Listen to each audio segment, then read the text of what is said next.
So, just a couple of things. As I mentioned in the chat, I've had a little think about the pace, and I'm thinking if we don't take a week off between each of the 3 modules, we should be able to continue mostly as we have been. And it's pretty cool for me as well, because I get to sort of explore the ins and outs of these modules. But yeah, I might still do like a little bit of summarizing, just so it doesn't get out of control. But we'll see how it goes. As you know, I'm going to move on without Griffith, due to personal differences. Let's just say that after he was awarded an enormous amount of gold from Brachior, maybe when it was time to leave Bryn Shander, you kind of found him at the Northlook Inn, just drowning in debauchery, just drinking copious amounts of ale and eating heaps. And maybe he just sort of decided he wanted to pursue those pleasures rather than to continue risking his life for these, sort of getting involved with these brothers. It's none of his business. Well, we do have Teeth Grinder. Yes. Teeth Grinder, is that it? Yes. Something like that. He's there to babysit. And some Maybe of you he can were a bit also suspicious, take maybe some shots for us. something else. And lastly, I wanted to give inspiration to Ivanna for very quickly identifying the correct stash house in the logic puzzle, and also for faithfully role-playing a cleric and a friend of Andelka's, and sort of questioning whether Andelka would approve of some of the more ruthless and unscrupulous behavior of the party. I'm glad we found her. I was like, oh, well, see you. Out of here.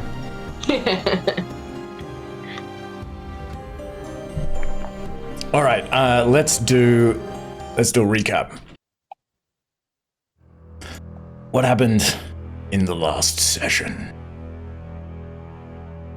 Well, we've been offered a counter offer now. From Brachio and Lady Andelka as well, with the impression that Haktar is being charmed by some type of means that we're unsure of. Yep. And to pay him a visit and to bring him back. That's a nice way of putting it. Pay him a little visit. Pay him a visit. A kindly kidnapping. Anything else? It's probably most things. We're going to take him to a different town. Yes. What's the name of that place? Brynshire, maybe? Bryn Shander. No, Bryn Shander's where we were. Oh. Where's the map? Hang on. Yeah, you went to Bryn Shander, and then now you're returning to East Haven. East Haven. Oh yeah, you got to take Haktar to East Haven. Yeah. Where and Brachio has a sort of a private building. Yeah, and Lady Anelka's going to do that ritual. Yes, a ritual of forbiddance. All right.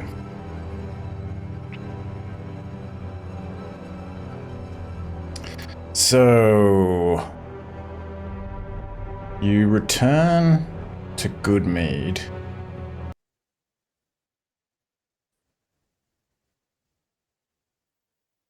And Teeth Grinder sort of meets you beforehand and brings these dog sleds. And so you return with him to Goodmead, and you make your way to the Androma estate, where you've been previously. It's this 2-story house. It's kind of a 3-story house. There's like an attic or something up the top, maybe. On the edge of the woods. And it's dark when you arrive. So you can approach with relative ease. There's only a few people sort of walking around the streets. But the building itself is encompassed by this tall, rectangular stone wall. And it's lit from within by lampposts. Maybe there's a couple of lampposts on the streets as well, but otherwise it's a little bit darker outside the walls. And you can see a guard patrolling the perimeter on the outside of the wall. And the iron-barred gate at the front is closed, and there are 2 guards standing there. Maybe one of them's smoking a pipe, and they're kind of having a conversation. And in the cold, you can see like the condensation coming out of their mouths as they speak. And Teeth Grinder sort of pulls up some distance from the house and says, I'll wait here with the dog sleds. But remember, don't harm anyone. Thank you, Tooth Grinder. The guards that are patrolling... Can we see the guards that are patrolling the inside of the property? Or is it stone wall fence? From where you are, the house is sort of a little bit higher.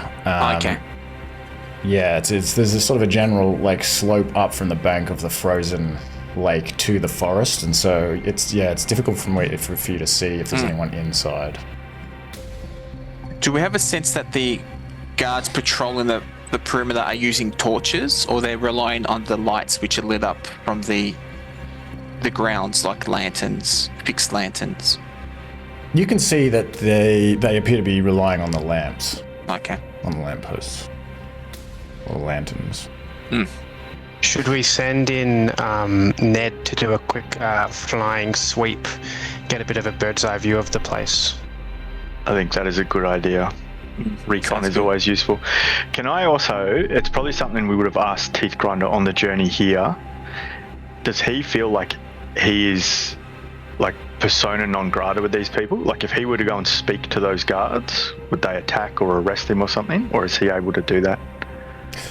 He says to you, he kind of looks over at these guards and says, I don't recognize them. Okay. Maybe Haktar's changed the guards, I'm not sure. I might ask Tooth Grinder, from memory, they mentioned Hector's room was on the 1st level, I believe. Maybe if you can point out 2nd level, which window was Hector's sleeping quarters? He kind of points up at the 2nd level. He's pointing over, so the wall, the stone wall is 10 feet tall. But yeah, you can probably see, I guess you can probably see the 2nd level from where you are. So yeah, he kind of points up there and says like, I think it is around the back, but the stairs are at the front. There's a front door and a back door. Thank you. Okay, I think it could be a good idea to use Ned to see whether the front or back door is more populated, or where the guards are that are outside. What do you guys think? Yeah, I agree. You can see through his eyes, right? He's a proper... Yeah, as long as it's within 100 feet. All right, okay. So does Ned fly? How close is he getting? Okay, so maybe we can say I'll tell Ned just stay at least like 5 meters away from any like structure. Like I think 5 meters is decent enough to kind of see into a window, and yeah, nice and elevated above the ground, being invisible, of course. So he's invisible. I think maybe 5 meters you would hear his wings flapping though. Okay. What about 10 meters? Is that good enough to see or not quite? Yeah, I mean, I guess it's just if you want him to just sort of stay back as far as he can, and so he's not distracted. I don't want him to make a commotion. That's for sure. So, not yet. Perhaps a bit more. I want him to be very conservative. Okay. With that, yeah. Yeah, he can keep his distance. There would be like bats, I imagine, and crows and ravens and things. True. I don't know about the specific ecology of Icewind Dale, but yeah, he can keep his distance and sort of fly over the top of the estate. Yeah. Would love to know if guards are patrolling or stationary, and if they're kind of concentrated in particular parts of the yard, things like that. Yeah, I think he sees an additional guard patrolling the grounds behind the wall. And he can see also that there is a guard at there's a guard at both the front gate and the back gate. Okay. The guard at the back gate appears to be sitting in a chair. The one at the front gate is standing. So is that the doors to the manor itself? Yeah. Yeah, there's Okay. Yeah. Oh, did I say gate? Sorry, front door and back door. So we got 2 at the gate, 1 patrolling outside the wall, 1 patrolling inside the wall, and then 1 at both front and back door. Yeah. And that's pretty much all he can see. Okay. Did he get a view into Haktar's window or too far away? The windows, let me see. A lot of the house is dark, and I think probably most of the windows on the second floor, on the top floors, are also dark. It's dark up the top floors. There is a light emanating from the bottom floor, from one side of the building. It looks like there's somebody down there. Maybe. Okay.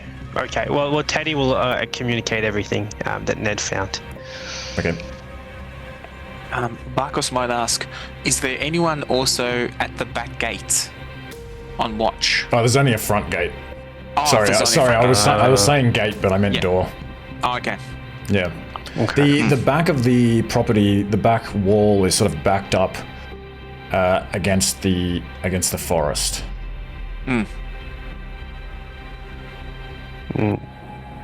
All right. So quick team huddle. What are we thinking? Options? I see issues in. So we can get over this wall, I think, and we can probably get to the house. I think getting in and getting this guy in a manner that we can get him out quietly is going to be bloody hard. I've been doing some research recently, and I think I found a way to become very charming to a person. Excellent. If that comes in handy. That sounds incredibly handy in this situation. Yes, I've been practicing my my charisma, you could say, just overnight while you guys have been sleeping. So I think broad brush. We got a stealth option. Maybe an option B is a distraction option. I can detect magic. That might help us find where he is. I think he would ping if you detected magic because of his condition. Enchantment. From what range? It's only within 30 feet. Ooh. Okay. I think. Oh, go ahead. Oh, I was just going to say, you guys all purchased some items as well, didn't you? Grappling hook. Yes. Oh man, I was trying to get so creative with what I could do with 60 gold, but everything I wanted was way more. Yeah. Caltrops. Yeah, I got some caltrops. Can come in handy. I was like, what is a mundane method for putting someone to sleep? Throwing caltrops at like them? 600 gold. No, caltrops. It's called your hilt. I could, if necessary, I could charm Haktar into leaving with us willingly, but it will only last. Oh no, it'll last a whole hour, so we can get him pretty far in an hour, and then after that hour is done, we can tie him up or something. We'll still need a plan B though. Yep. Actually, sorry, Teddy, you were looking through Ned's eyes, weren't you? Yeah.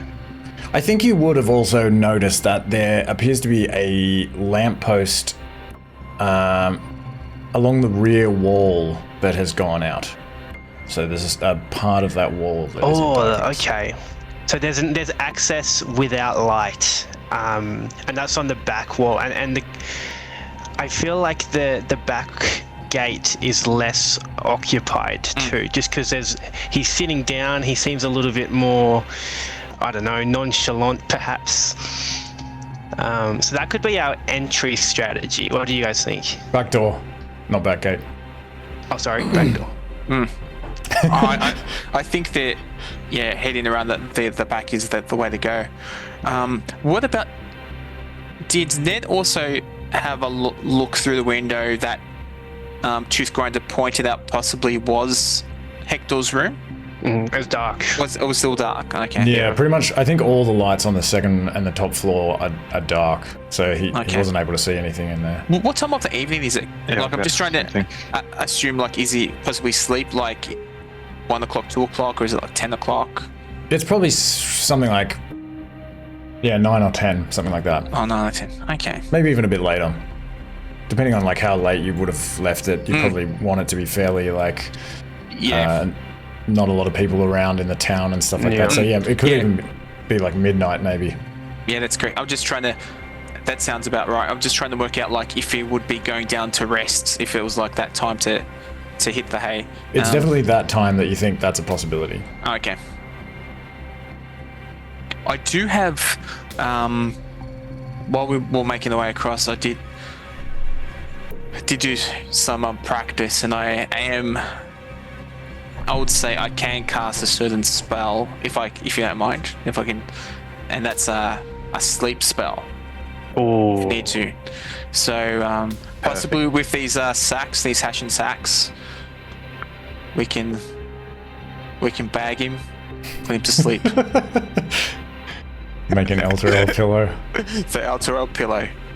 We've then got to carry. So if we're going in through the back, maybe it's worth getting Teeth Grinder to meet us at the back, because if we've got to carry an unconscious person, it would be very handy to have an enormous Goliath.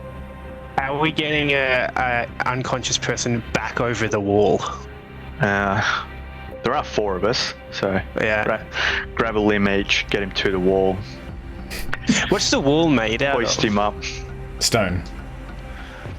Okay. And Teeth Grinder says, I can take the dog sleds around the side, but there's no path or road going up where the forest is. Okay.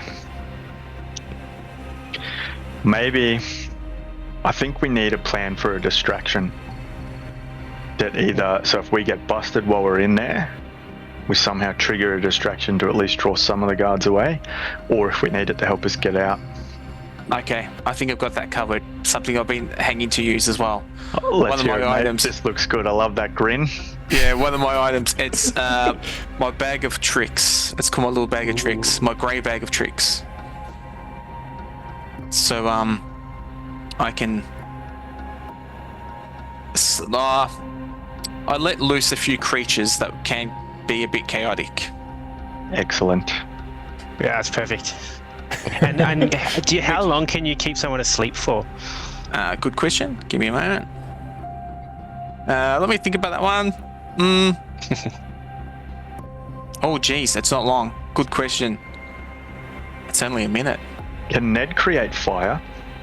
I can create fire. I can create a bonfire. Not Ned, though.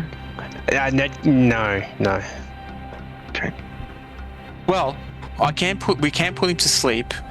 We can tag and bag him and take him out. I think that's the plan. I think if we just had a prepared option, so I've got a flask of oil and a tinderbox, which I'm thinking we could potentially give to Ned, and he could just start a fire on the other side of the compound if we need a distraction. Yep, I think that would work. All right. Ned's intelligent enough to do that kind of thing. So we go over the wall at the back. There's one guard at the back door though, so we've got to do something there. Well, I can have a chat to him and potentially charm him. Okay. But it depends on how that should work, right? All right. I just want to have a quick read of this. Sorry. I'll just say you would know that with a charm spell, if somebody knows, once somebody realizes, once it wears off, they know that they were charmed. Yes. And it it's should also last not, an hour, assuming he's not attacked. So that should give us a lot of time. But unless it's changed, it won't. It's not like it'll just turn him into a completely sort of illogical person. So like if he has been told not to let anyone into the grounds, he might like you, but he would still be like, what are you doing in the... Okay, the point taken. Do we need the distraction to get us in then? Not that you shouldn't try it. I mean, maybe you can really make him like you and know... Maybe he's really interested in geotechnical consultancy. I can also sort of... One thing that I have is disguise self. So if we need a distraction to get in, I could make it look like someone who isn't a wanted person and try and draw him away from the door. Could we pretend that you're Brachio and that we're taking you in and to get in? Oh, we could do that. Because Vakos does have... He has a... What's it called? He's actually... Oh, I think it's under costume. He's got like an entertainer's pack. I've got a cloak that can change into any cloak you want. Because that was our original we were thinking that. offer, right? So it would be logical that they would allow us inside because we're just completing our mission. Actually, would we say that Notch and Brachio are similar builds?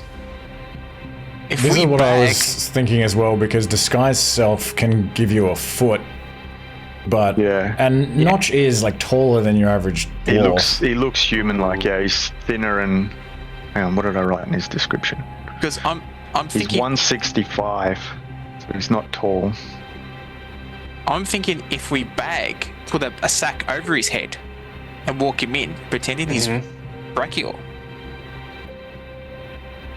Like I could still disguise self so that I'm in clothes that would suit Brachio, and although the bag over the head might then ruin the spell. How tall is Brachio? Would we have an idea? Yeah, we've met him, so yeah.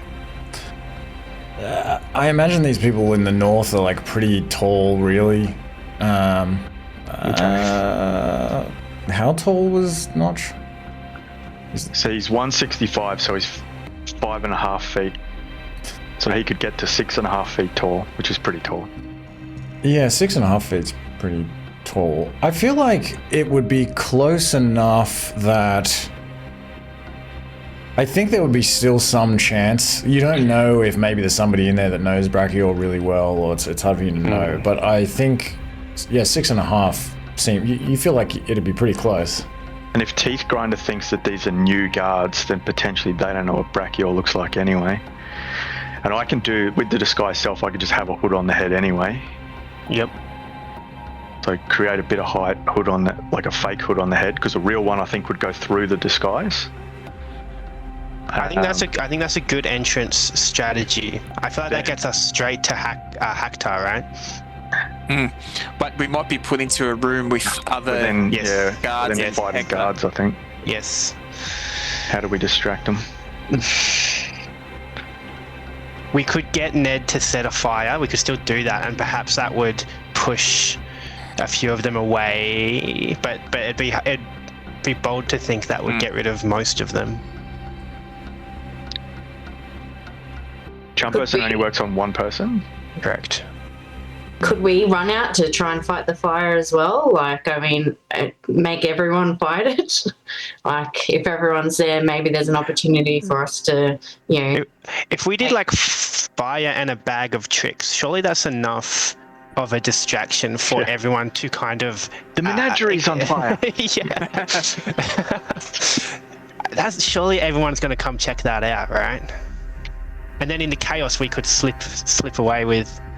I don't know. It's hard to predict everything. All right. I think in any case, so whether we try and go in sneaky and put him to sleep and get him out, or we try and create a distraction and get him out, or we try and do the disguise self, there has to be like a crash action. What happens if shit hits the fan? Are we going to find our way to the back door and try and get out, or just try not to kill anyone? Can we do something that would reveal Haktar? Like, Or maybe. I've got like, if it's the detect magic spell maybe, or I can channel divinity now. I've got the ability to turn people if they're dead. Well, that could be quite useful. We don't know what's going on with these people. Yeah, it's a gamble. I think all of the spell stuff is a gamble though, because if any one of those spells fails, that's why we've got to have like, what's the crash action plan? Are we just kicking doors and grabbing him? I can't think of anything else besides that as a backup. Yeah, not as a level 2 characters. All right. That's why we need this bag over your head, so put it over his head. Is it, dare I commit the ultimate sin and suggest we split the party? Oh. It's an ultimate What's your sin splitting? for a What's your reason. tactic? Well, you have 2 people taking a bagged Varrik to the front door. Yeah. And then a couple of people... Well, hang on, that only leaves 1 now, doesn't it? No, let's not do that. Teddy goes in the back by himself. Oh, man. I feel like... yeah, go ahead. Yeah, I think it needs to be... I think their first plan was... Sounds more like it. Like entering from the back of the property. Yeah, with the 1 guard. Possibly, we can possibly use Ned. We've got like a rope and grappling hook. He can, instead of throwing it onto the roof, he can actually place it for us on the roof. Ooh, that's True. good. Yeah, and then we can climb that into the 2nd story. So I've got one as well. 1st story. Yeah. So we could get one over the wall to make the wall climb easy and quick for everyone. And then we could try going in. Yeah, a window. I like that. Yeah. So the other thing is disguise self lasts an hour. So I could do it now, even if we're trying the sneak in plan. And if we get sprung, you guys basically just grab me and go, we've brought Brachio. Yeah, okay, that's a good... I like... It may or may not work, but... Plan 1 is the stealth. Plan 2 is the escort. What could go wrong? It's funny. I can see us on the roof, and it's gone wrong, and guards, and we've got Brachio on the roof. Like, why are you on the roof? Where's the door again? We don't want to let anyone. All right. Okay. Let's do it. That's the plan. Yeah. And then the crash action is Bag of tricks by smash our way out the back door. okay, that's Okay. So do you have a fire starting kit? Is that what you said earlier? Yeah. So I'll Do you want to give that to Ned? I'll give my tinderbox and my flask of oil to Ned. Where are they? Oh, yeah, they're in my bag. Yeah. So I have 7 flasks of oil. 1 will do. Just needs to start a fire. So that and the tinderbox. I could also give him a bell if he then wants to ring a bell like the fire brigade. No, I think we'll be right with the fire. Sure. Is there... Can we... As he's flying, can he identify, like, is there like a firewood pile or an outhouse or something like that that would be a good little... Yeah. Has he seen anything like that, Adrian? Okay, so the grounds are littered with trees, but they are evergreen trees, so they're not going to be super flammable. It's cold too. There is an outhouse, for sure there would be an outhouse. Is there a pile of wood? Wood would be good, because that'd be something they'd value in a climate like this. I mean, actually, the more I think about it, the more... I'm going to give it like a 90% chance that there's wood. Yeah, there's wood. There's a pile of wood. Cool. It would have been identified, right? It would have been pretty sizable. I think he would have seen it, yeah. It's probably on the... It is on the east wall, so it's on the right side of the house. Cool. Okay. So back door is north? Yep. Okay. Okay. I also have Featherfall in case we need to make a quick exit off the roof. Ooh. Good. Okay. Believe in me. So sequence of this, so we get in Ned to put a grappling hook in first. Onto the wall or onto the house? I think we can probably do wall ourselves. It's only 10 feet. I agree. He could, he sits on top of the roof with the grappling hook and rope, and doesn't drop it until we're ready for it, just so a guard doesn't see it. And we're going straight into Haktar's window, right? Level 2. That part of the roof, or I think so. Not think directly so, in front of it, but just to the side. Yeah. And if he's not there, we'll just have to improvise, adapt, overcome. And then, and then, if need be, maybe Ivanna, you can use detect magic and see if he's actually in the room or close by. True. Once we're closer, we know there's some magic input. Okay. So Teddy is going to give Ned a high five, and is also going to cast. He also, he takes my rope and grappling. How can he? Does he have a carry limit or anything? Oh, that is a hard question for a. He's got an inventory, but I think that's just Foundry. What does he want to carry? 22.5, perhaps. Okay, that should be fine. So, because he's going to have tinderbox, it doesn't have a weight. Grappling hook is 4 pounds, rope is 5, and the oil is 1. That's fine. He can carry those. Pounds. Yeah, that's all right. All right, so he's got my rope, my grappling hook, my oil, my tinderbox. Just one other question: the guard at the back door, the rear door. How are we going to dispose of him? Well, I think the plan is to. Which side of the house is the bedroom window? The back left corner, I think.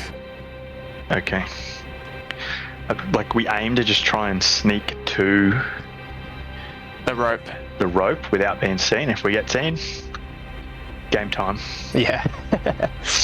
Okay.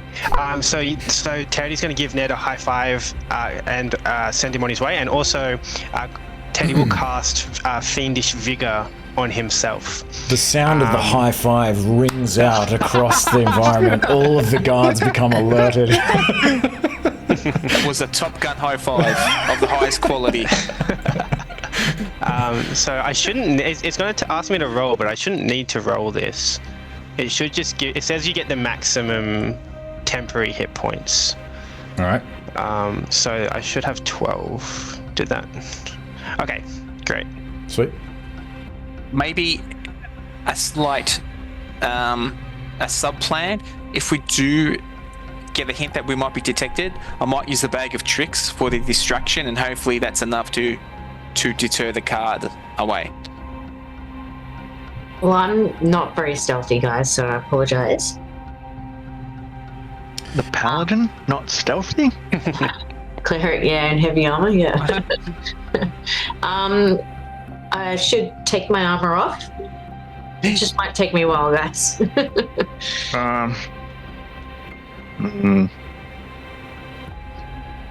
We're down a fighter. Nah, leave it. We'll chance it. Okay. Well, what do you guys reckon? Yeah, you might be inspired later on.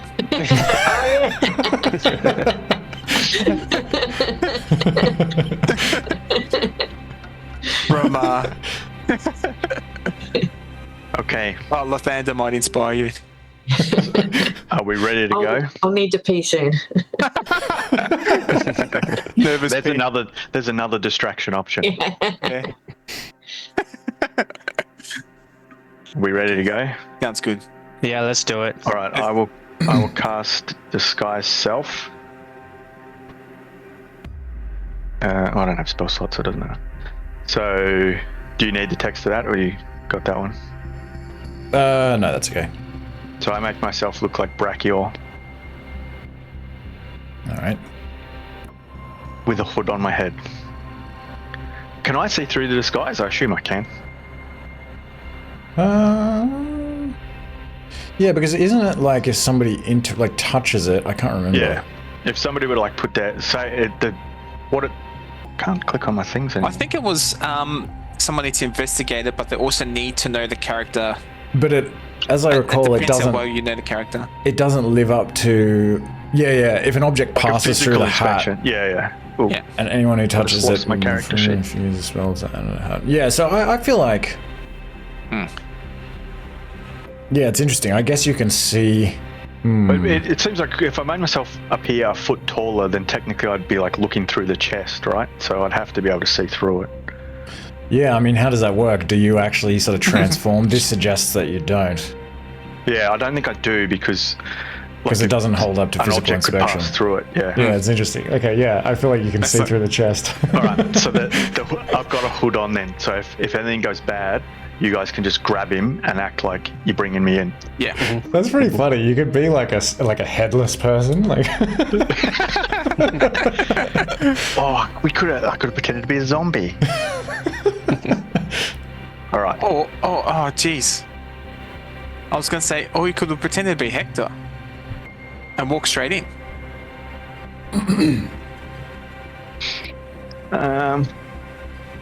It's okay. You've cast it already. It's Brachial. Yeah, I think we got a plan. Yeah. Let's just see how it goes. Yeah. Okay, so you are going to sort of creep along the street, I guess, up towards the woods, and then try to stealthily approach the wall. Yeah, the location where the lamp has been is out. Okay, so you know maybe about. even- Yep. I was gonna say, if we know where it's out, we'll probably won't stay near the sight line. We'll probably loop around to that spot just to give us some more distance, if that makes sense. Yeah, I mean, you can even kind of Yeah. enter the forest a bit, and That's it. let me just roll for a random encounter in the forest. An owl bear. Come on. Direwolves. Yeah, that's fine. You can do that, and you know about the guard that is walking around the perimeter, so you can easily just sort of wait for him to walk by and time it. And we've got Ned on the roof who can watch the interior patrol. Yeah. Yeah. Oh yeah. Okay. All right. Well, So in we go that for case, we'll best just possible assume then that that you will go when the interior patrol is out of the way. Perfect. Okay. So what do? You're behind the wall at this place where it's kind of shrouded in darkness.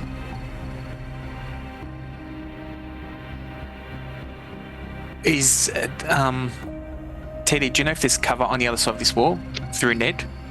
Once we Is climb there it, cover? Would Ned have seen if there's cover? Yeah. There are trees sort of littering the grounds, so you could. Awesome.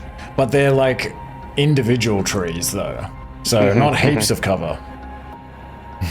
Okay, there is cover, but not heaps of cover.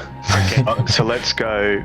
If Vakos goes first, because you've got a grappling hook, right? Yes, I do. Okay, so you go first. Grappling hook the wall. Everyone goes up and over. Notch will go last.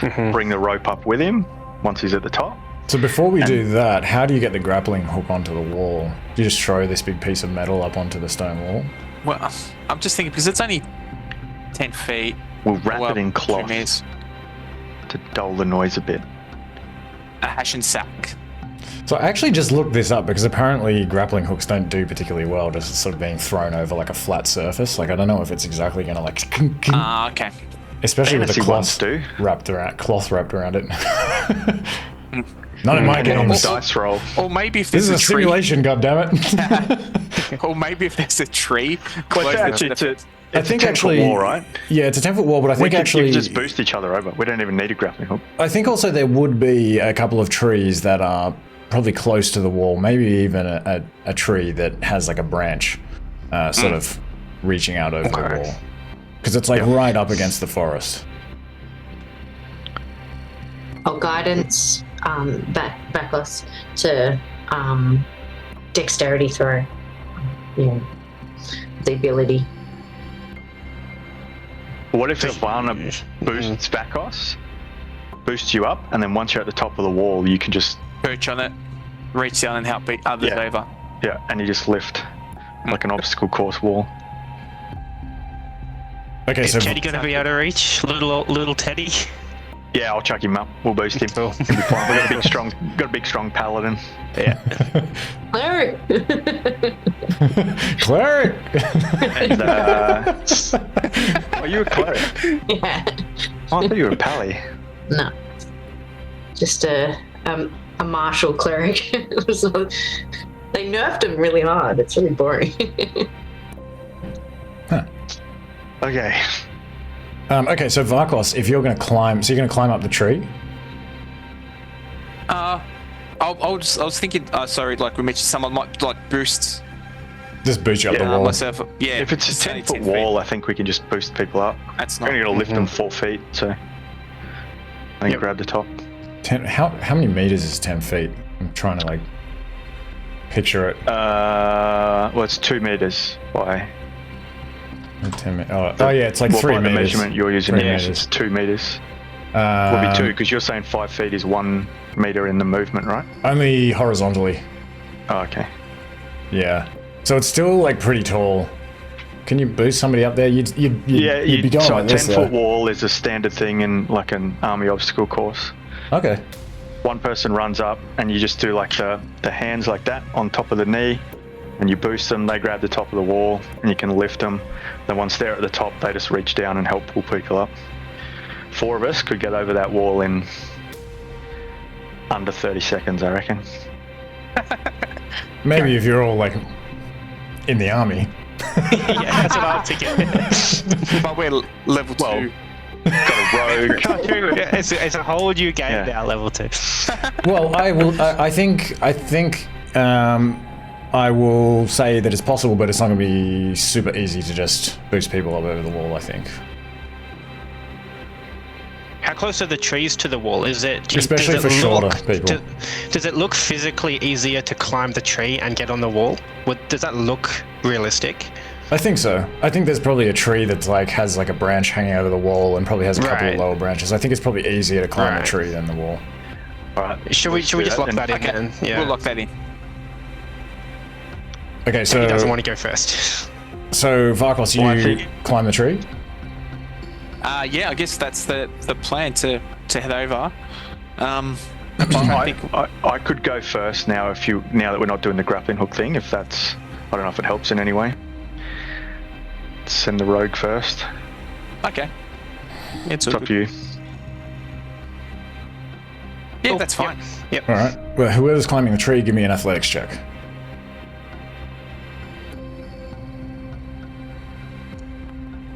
Oh no!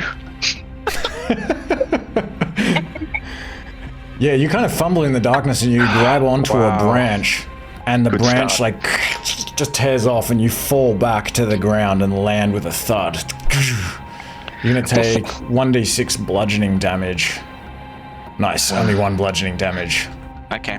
The sound of this breaking branch kind of rings out into the forest, Shit, I just killed myself. but you don't hear any shouting from the grounds or anything like that, so you think it's okay. Phew. Alright, I just prop and like crouch down in place and just wait for a couple of seconds listening. All right, Vakos, you're next. Okay. I was Don't, thinking. don't step on that branch, it's broken. Yeah. Thanks, Notch. Is there a tree which is on the inside of the property, which is close to the fence? I'm thinking I could put a grappling hook on that tree and use a rope to climb over. If that makes sense. I really Yeah. don't think we need a rope for this one. Like it's I think that We use the they're broken branch to like leave, like, you know, walk up the side. create like a ramp. Yeah, like, It's a bit of a flimsy branch. I'll say that Ned can confirm that there is a tree on the other side of the wall. It's a little bit further up though. And you do feel like it would be easier to ascend the wall with a rope. Though not impossible without a rope. Moderately get the difficult rope back. without a rope. Easy with a rope. Shall we have a go at the grapple? If is it still in the unlit area, that tree? No. Ah, Oh. How far away is the nearest source of light from us? Like the next lamppost along? Yeah, the one that's illuminating that corner or that area. There's probably like a couple of other ones on the back wall. What are you trying to do? I want to use prestidigitation to snuff out the light. Yeah, you could. You think you could Oh, definitely do that? perfect. Yeah. Although, is that suspicious? I guess it's, I don't know, windy, Yeah. True. cold, maybe out of oil or something. Yeah, if I can do that. So the only thing is whether you can cast prestidigitation without making a noise. It is verbal. verbal and semantic. I mean, I think probably if you wait for both of the guards to sort of be on the other side of the property, one on the other side of the wall, one on the other side of the grounds. There's the guy sitting on the chair at the back of the house. You think he's like far enough away? If you're like behind the wall and kind of, you think you can probably do that. I'll do that. Okay, you Wait for that moment. You're able to do that. So another Okay. light goes out. If you wait then for a few more minutes while you're sort of waiting for these guards to kind of rotate around again, one of them I think will probably notice this lamp The that's lights gone out. out. Yeah. But I think they just kind of go like, "Hey, God damn it! Another one of these lights has gone out. Good, God good, damn good, it!" good. And maybe you, Ned just kind of hears him sort of. He just kind of swears to himself and then just sort of looks around. Nobody like replies to him. He just kind of like shrugs and continues walking. It's like Metal Gear Solid. He just gets alert for a little bit and then just goes back to his patrol. a little bit. I would also like to use mage hands to lift the grapple and the rope and place it around the tree. I can carry up to 10 pounds. I think it was 5 for the. Yeah, it's 9 pounds then. Yep. Yeah. You're good. So I'm not causing more sound. Like I'm not creating. If that Sweet. makes. Is Yeah, that all good? that works. Yeah. Awesome. Place Think you can do that? place it over, Okay. and then What are you doing? Sort of did- tying. Oh, you're kind of tying it around that tree that's like further around up. its tree and and to then its dropping the rope. and dropping the rope. Okay, that works. So then it can assist everyone climbing over and then head over and take cover. Okay, everyone give me an athletics check with advantage as you climb over the wall.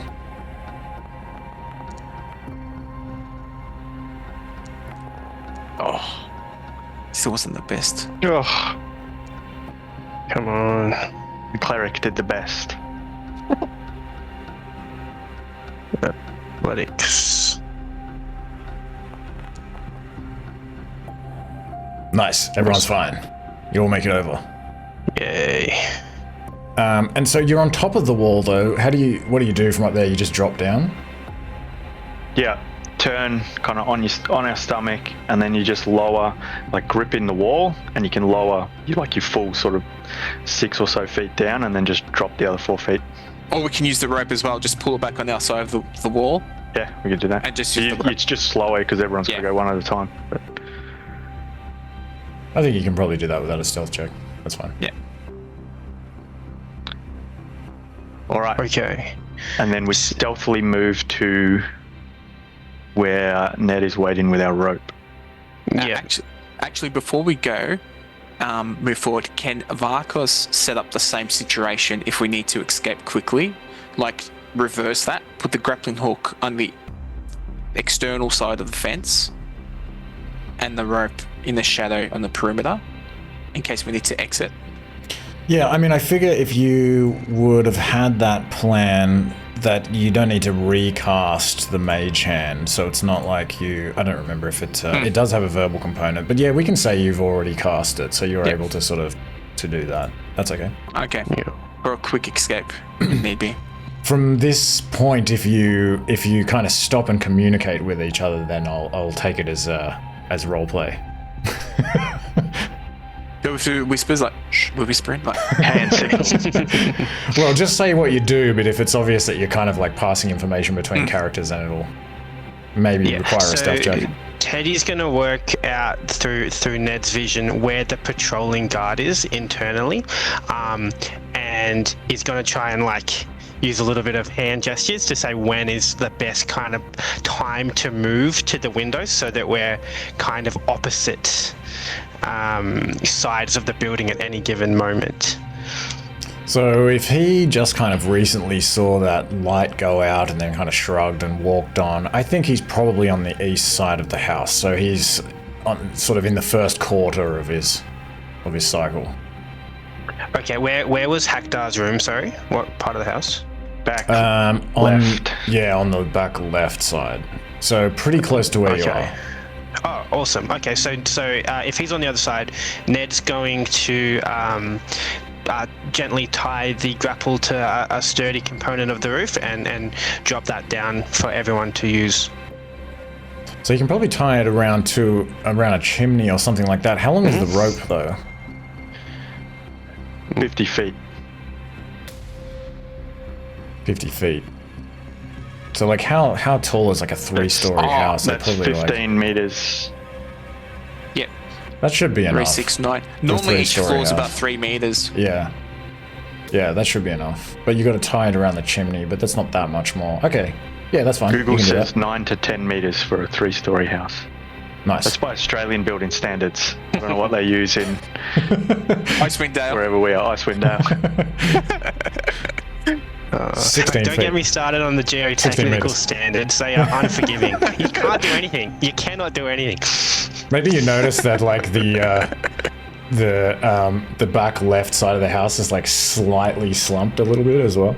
But it's not up to code. Teddy? Well, it's not up to code. I'll tell you what, Probably doesn't have any that's fire clay. safety. That's clay right there. The moisture content in the clay that has caused improper consolidation right there. So as we're stealthing across the lawn, Teddy is writing up a citation Yeah, they are about to get or a water quote for hits. fixing it. Yeah, so This isn't even roleplay. So Ned's gonna let that rope loose. Okay. So he's Ned, give me a stealth check. All right, Neddy, come on. Let me think. Tying a thing, slowly dropping up. No, actually, you don't need a stealth check. Now that I think about it, you can do Awesome. that very quickly. Cool beans. As soon as the rope drops, Notch will lead the charge for stealthing across the lawn to get to the rope. Okay, everyone who is stealthing across the lawn to get to the rope. You're at the back wall, so the thing is there is a guard sitting on a seat at the back door. And he is like facing your direction, so you're kind of at the wall in this dark area, like hiding behind these trees. Can we sort of go out and around, like along the inner perimeter of the wall, around to the eastern side and then come in from the east? Just kind of cut as much out of his vision as possible? So if you come around from the east, though, then you'll be on the wrong side of the Oh, house. sorry, not east, west. Oh, West. like along the west. So then the patrolling basically guard. just give it a bit of a wider berth rather than going straight to. Yeah, I think you can do that. There's some like trees. Yeah, the question is like how long this patrolling guard is going to take to kind of come around. But yes, so you're going to have to do something. So yeah, everyone give me a stealth check as you try to Okay. do that. I have a cloak of elven kind, which gives me advantage on stealth checks and disadvantage to anyone attempting to perceive me. Awesome.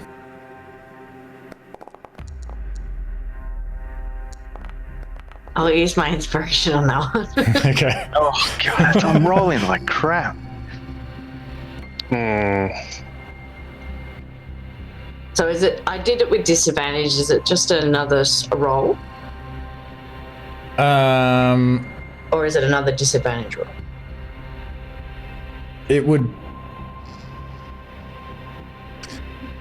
It's kind of confusing because it's sort of like advantage, but it's not really advantage, is it? It's well, because now it's a re-roll. Let me just It'd look. be one roll now, wouldn't it? Just one roll. But Reroll technically any you just be single rolling die. one of those 20s. Yeah, so you're again. just re-rolling the one. Yeah. Yeah.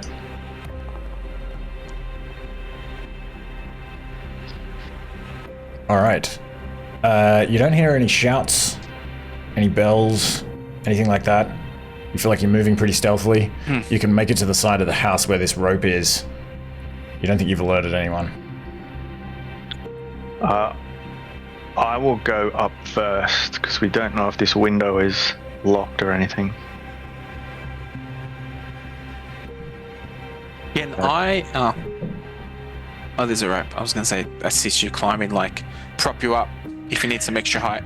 I mean, I should be good at it, but clearly from the tree attempt, maybe not. The windows are glass windows, and Ned can tell you that they are closed. All right, I will climb the rope to the window in question. Is that athletics?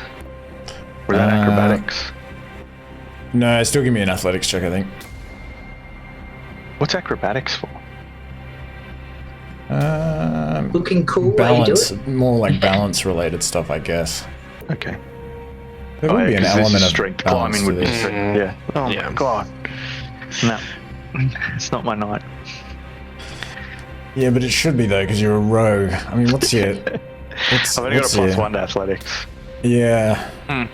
He doesn't have good strength. Yeah, it's kind of funny that you're often wanting to be doing like climbing and things like that as a rogue. What do you got? 11 +1 for athletics. 5. 5. I think that you slip a little bit. I think you're going to kind of slip a little bit as you're climbing up. Maybe there's like some frost on the side of the house and you sort of misjudge that and your foot kind of goes out from underneath you and you kind of like fall against the side of the house. Like, clunk. Give me another athletics check to hold on to this rope. Because you're a rogue. There we go. Hey. Describe how you stabilize yourself. Maybe there's like, you get like those windows that are like bays that kind of come out from the house a bit. And maybe the rope is like Oriole between. window. Yeah, so they're like between two of those, and he goes up, and maybe the rope's got a bit icy or something while it's been hanging there, and he slides down and then just braces his feet against like the two windows, steadies himself, and then climbs. Awesome. Okay, so he can climb up now to this window, which you think is potentially Haktar's. There's a few windows along the side of the house here, so if you're kind of thinking this is like the back window, like on the corner of the house, there's still like a couple windows here. You would have seen there's like other windows in this part of the house, like around the corner of the house. What do you do? Do you kind of just... Yeah, what do? You climb up and sort of hang next to the window or under the window, or? Yeah, so whichever side of it the rope puts me, and I'll just have a peek through the window and see what I see in the room. Okay, and I think at this point the guard that is patrolling, Ned can tell Teddy that he is now sort of at the front part of the house. So he's going to be coming around soon. So you don't have much time. Alright, a quick peek, and then I'll open this window. So there's some light outside from these lamps. It would be like shining in. I think you can see in here. I have dark vision. Oh, you have dark vision as well, yeah. Okay, so you can see in here, yeah, a large master bedroom, and you see a lump in the bed. Looks like stealthily, I will try and open this window. Okay, the window is locked. Alright, can I take out my thieves' tools and try and get one? Is it just like a little internal latch? Yeah. Okay, he's just going to try and get a thieves' tool through, sort of one under, one through between, if it's like bifold windows, and just try and lift this latch. Okay, give me a dex check. Just dex? Straight dex? Oh, this has changed, hasn't it? Hold on. Is it sleight of hand? Does it now no, say thieves' that you tools its actually... own check. Thieves' tools its own check. Oh yeah, so it would be dex. Well, the way I would usually do it is dex check, but you can add your proficiency bonus because you're using your thieves' tools. Which I think is what thieves' tools is. Yeah, because Which is my what- dex is that is what it plus says? 3 and my thieves' tools is plus 5, so that'd be what that is. Yep. So thieves' tools. Oh yeah, it does say just Oh dexterity. gosh. 7. Does anyone else want to be the rogue? Yeah. Also, it won't be DC 15. Just to remind you. But I mean, it could be harder. It could be easier. Yeah, you kind of wriggle this thing around, but you're not able to get it, and maybe you sort of bend this implement a little bit, like you kind of trying to get it. You just can't get the window open, and also you don't know if maybe like the latch is kind of like, it's been painted over, so it's one of those really like. Oh yeah. Yeah. Landlord's done a dodgy on it. Yeah. Fuck, where are we now? Damn it. If we make our way up to the next window, are we still visible? Like, Can I get to the roof? Yeah, you can climb up to the roof. Alright, I'm just going to get up onto the roof and just beckon the others up. Okay. Yeah, I think we have to hustle because he's coming around. We've at least got to get out of line of sight. Yep. Yes. Everyone else give me an athletics check if you're going to climb up the rope. Not you Yeah, probably I'm don't need to going- give me I'm another going athletics up. check. Watch as everyone climbs this rope better than the rogue. Oh, yep, perfect. Yep, there's a 19. I'm gonna. Ooh, not great. I'm scared. Nat 20.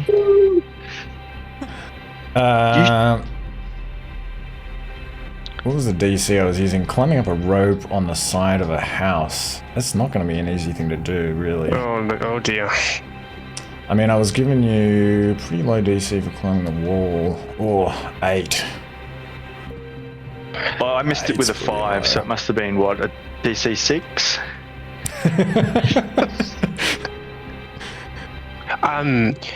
I have an idea. You can, if you want to hear me out. If Teddy feels himself falling, I have a pole of collapsing, which is just a small pole that can just get extended 10 feet, and I might just like extend it 10 feet straight upwards. See if someone else can grab the other side of that pole to save me.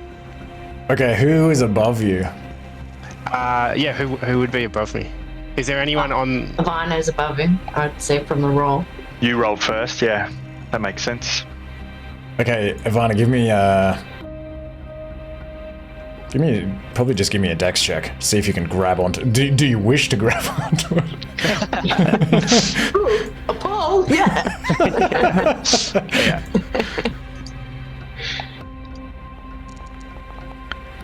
Oh, we are not. I think we should just switch to smash and grab at this point. Oh no! That's very decent, my Teddy, I think you go like falling down the side of the house. Yeah. Oh my gosh. Okay. If we work, just your thoughts. Yep. I actually rolled a nat 20 below Teddy. If Ivanna was on top and Teddy's in trouble and I'm behind him, can I assist him? Either like brace him, stop his fall, or You can give me a dex check as well, but seeing as we've already had an attempt to stop him, I think okay. it'll be a little bit harder. But yeah, give me a dex Sure. check. See if you can grab him. Okay. You gotta react. I mean, because you're also like holding on this rope with like one hand. Yeah, I mean, I guess. Luckily, Teddy is fairly small.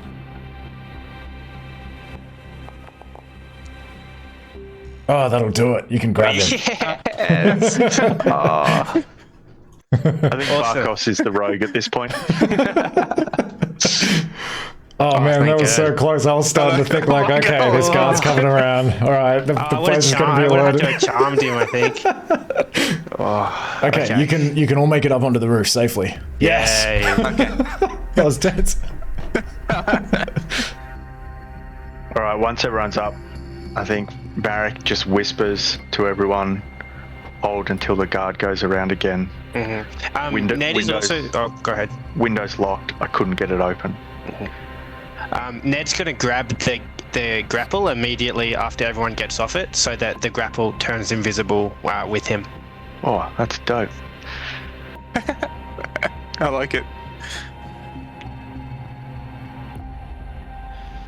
Okay. So do you reckon we're free to speak up here, or we're whispering? You can whisper. Yeah. Yeah. So the window's locked. Is there a window adjacent or in the room adjacent?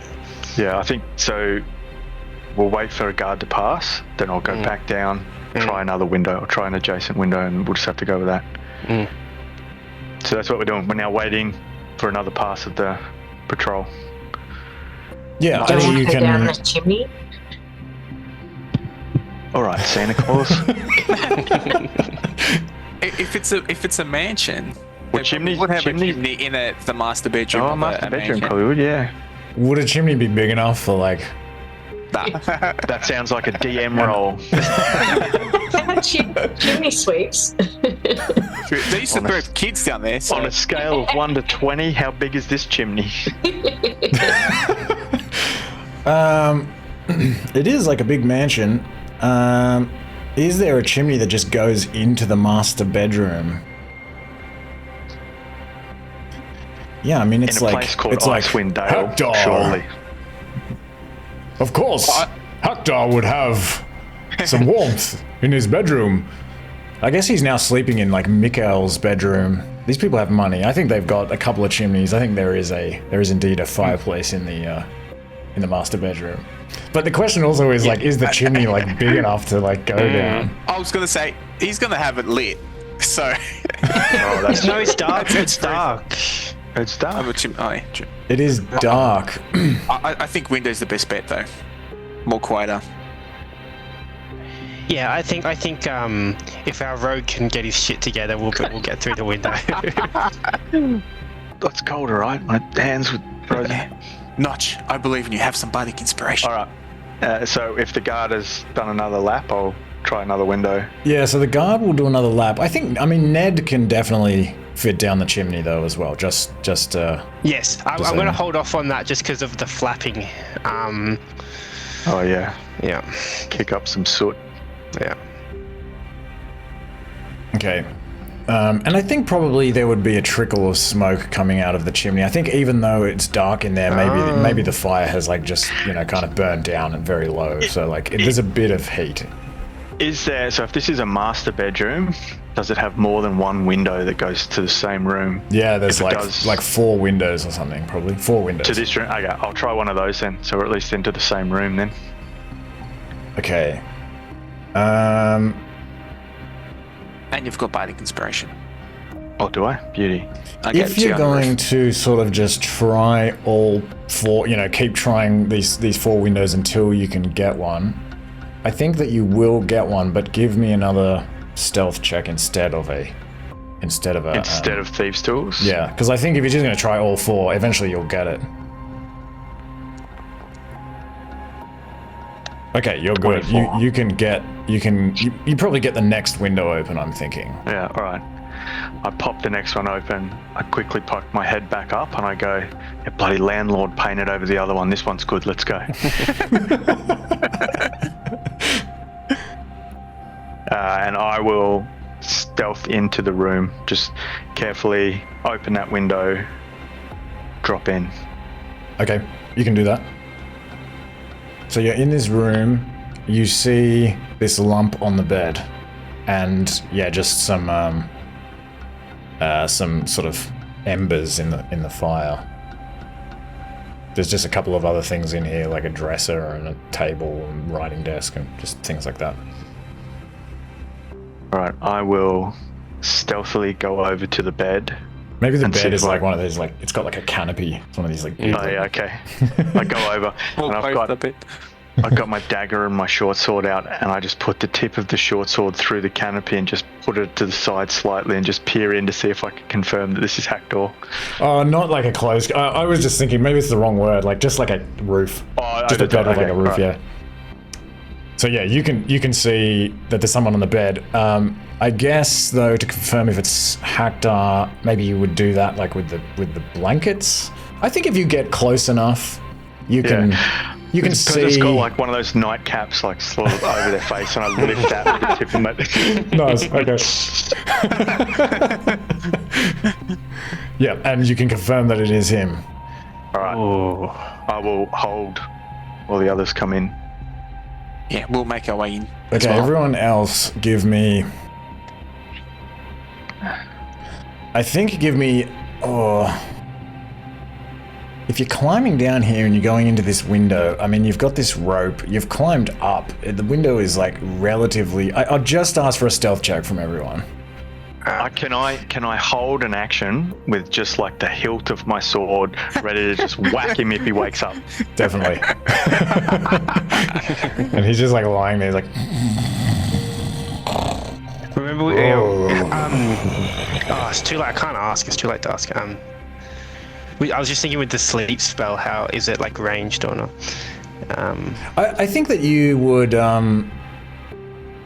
You've spent quite a bit of time with each other. Although the sleep spell is a newly learned spell, but I think there's a good chance. I mean, you had like a whole day yesterday. That was when I imagine you were back at the Northlook sort of training, and I prepped it. Yeah, sure. Do you have to like touch the person to put them to sleep, or see them? Or? No, 18 meters. Oh, 18 meter range. Okay, but so that's. But it's a verb. It is a verbal. Mm-hmm. It's the three: verbal, somatic, and material. Gotcha. Oh yes. Maybe I'll snuck in.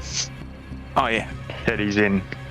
Okay. Would I be able to quietly cast guidance on myself? It's a cantrip, not like a huge spell.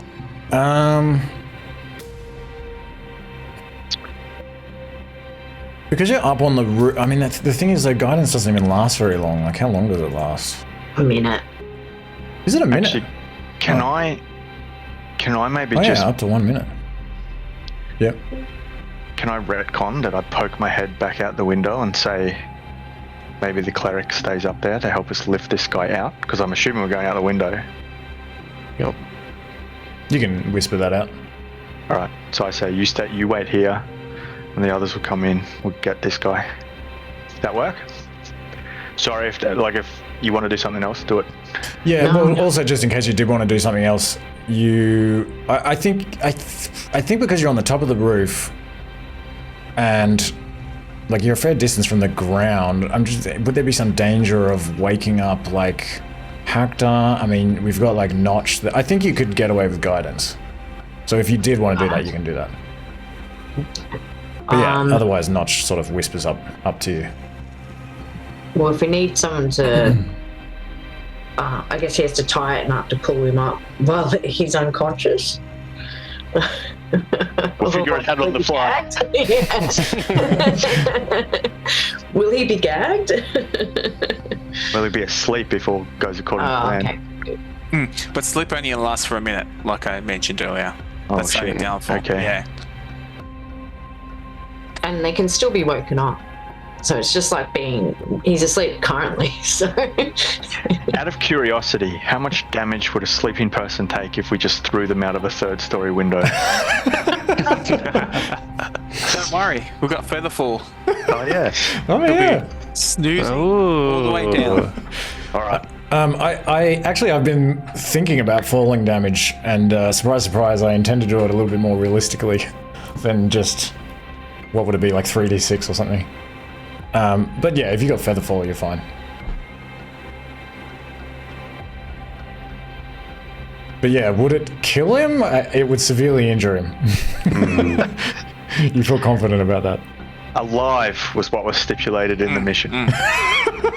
They did say don't harm anyone. Did they say don't kill or don't harm? I don't remember. How much open to interpretation? Yeah, harm's subjective, surely. Yeah. Just depends on whether you want the gold, I guess. The cleric will heal him. It wasn't permanent. It depends how sensitive they are, really. How emotionally We brought sensitive. Haktar back. He's a paraplegic now, but wave Haktar. You're like, Oh yeah, well, weekend at Bernie's it. All right. So what do we got? All right. 3 of us in. Yep. and I'm are poised you going to ready stay to up whack. at the top of Ivanna? Yeah, I'll see what they do there, so in case, shit needs to go down. Okay. there is always the glorious option of if shit does go down, you come swinging on the rope, smash through a window, sword out, ready to roll. That's what I'm made for. Done. All right, we sleeping this guy?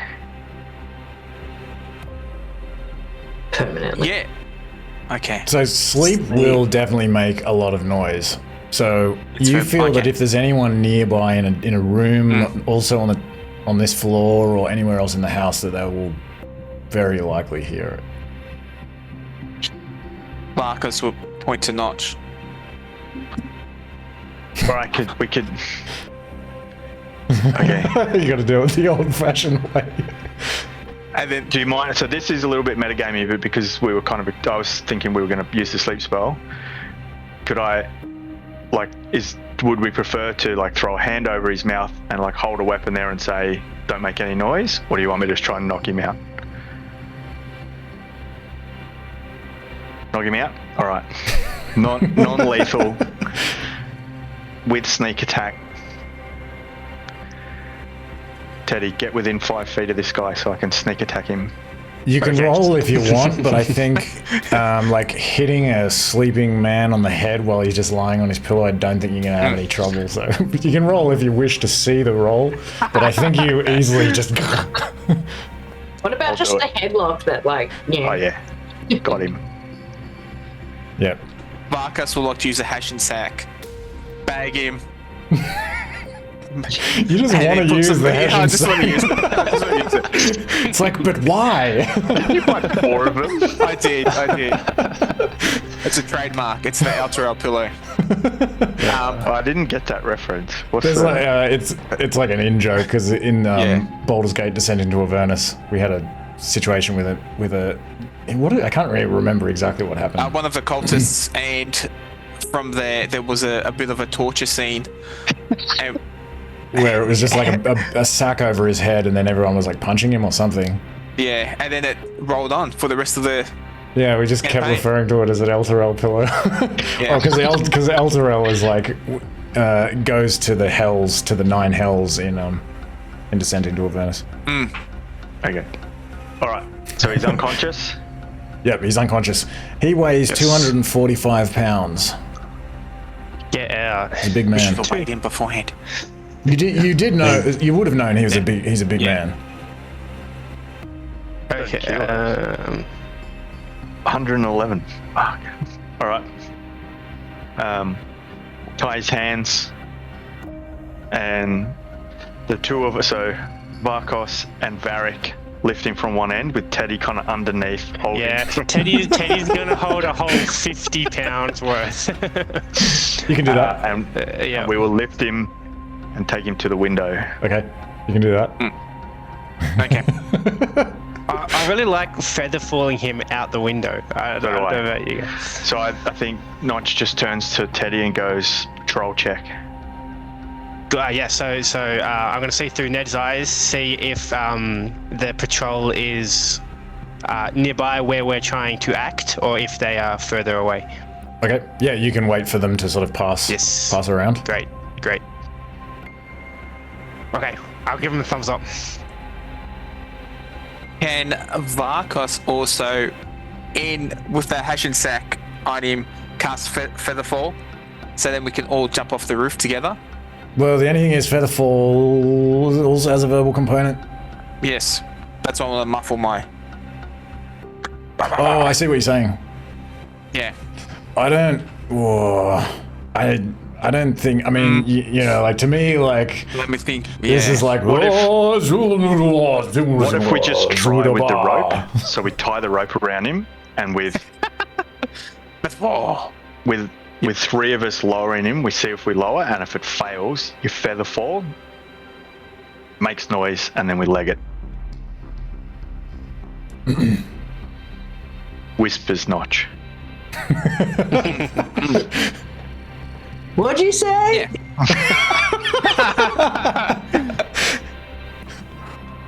Gonna try that? Sounds good. Can we also say we gagged him as well when we put the manacles on him? Yeah, that's fine. Cool.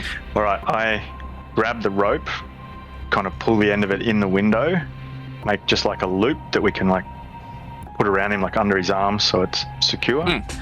And then Varrik and Vakos with Ivanna at the top will slowly try and lower him down.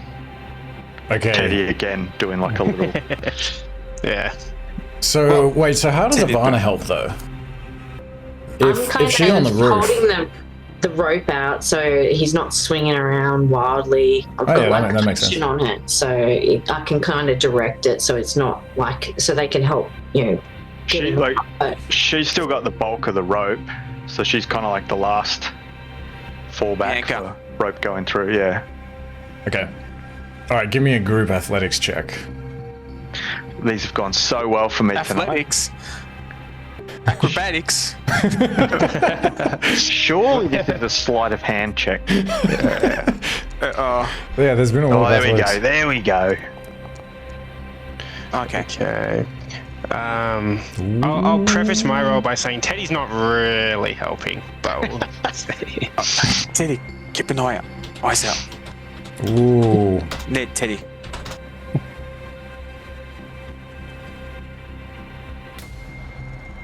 I actually thought Teddy and Ned will be like keeping an eye out for the guards, if they weren't assisting on the patrols. Well, Ned's on the roof tracking the guard, but Teddy's in the room. Okay. He's got a token hand on the rope. Just go. So that is 12.75, which is not enough. Then the falling. So I'm thinking. Is he falling? No, I think. Okay, is he? So what's going to happen? He's either you're going to sort of like let him go, all of you letting him go at the same time seems unlikely. Although I guess if one of you does, and then it's sort of like. Alternatively, maybe you like bump his head on the oriel window and it wakes him up. And it's like, "Whoa." I'm going to do a 50-50. The second one is much worse. If it's below 50, then it'll be the Oreo. Okay, it's 94. So you sort of let go of the rope, or one of you does, and it like everyone roll a d20. Just a flat d20? Yeah, just a flat d20. I just want to know who lets go of the rope.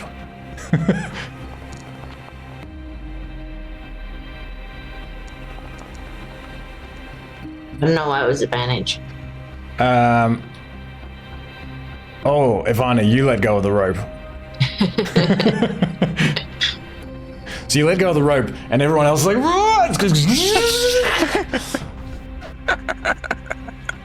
the part of the rope that's coming from up top where Ivanna is, as it gets to us, it's like wet. And we're like, what the fuck? It's warm too. It's warm when it's like wet. Nice in the cold. Like you're like, oh, this is not. Oh, wait a minute.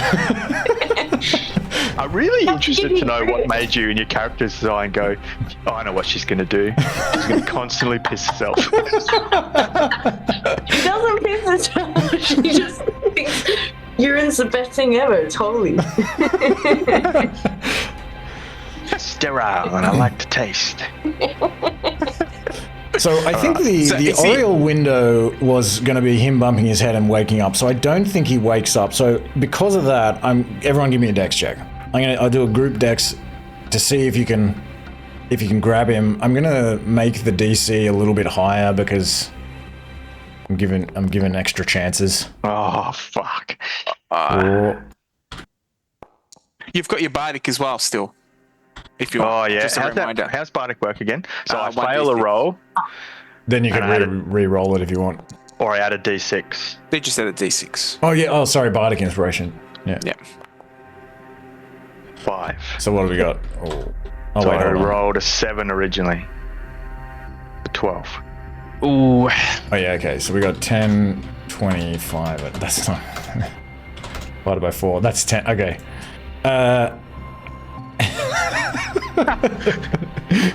Fuck. Okay. I think the rope snaps, he is gonna like some way closer to the ground, go just tumbling down, like just like hits the top of the Featherfall. oriel window. Okay, you cast Featherfall. Cast Featherfall. Okay, he hits the top of the oriel window, bounces off. You cast Featherfall. He's like begins like drifting down. I actually had a think, if you don't mind, I just want to do it. Vakos sees him falling. He wants to dive after him, cast Featherfall on himself as well.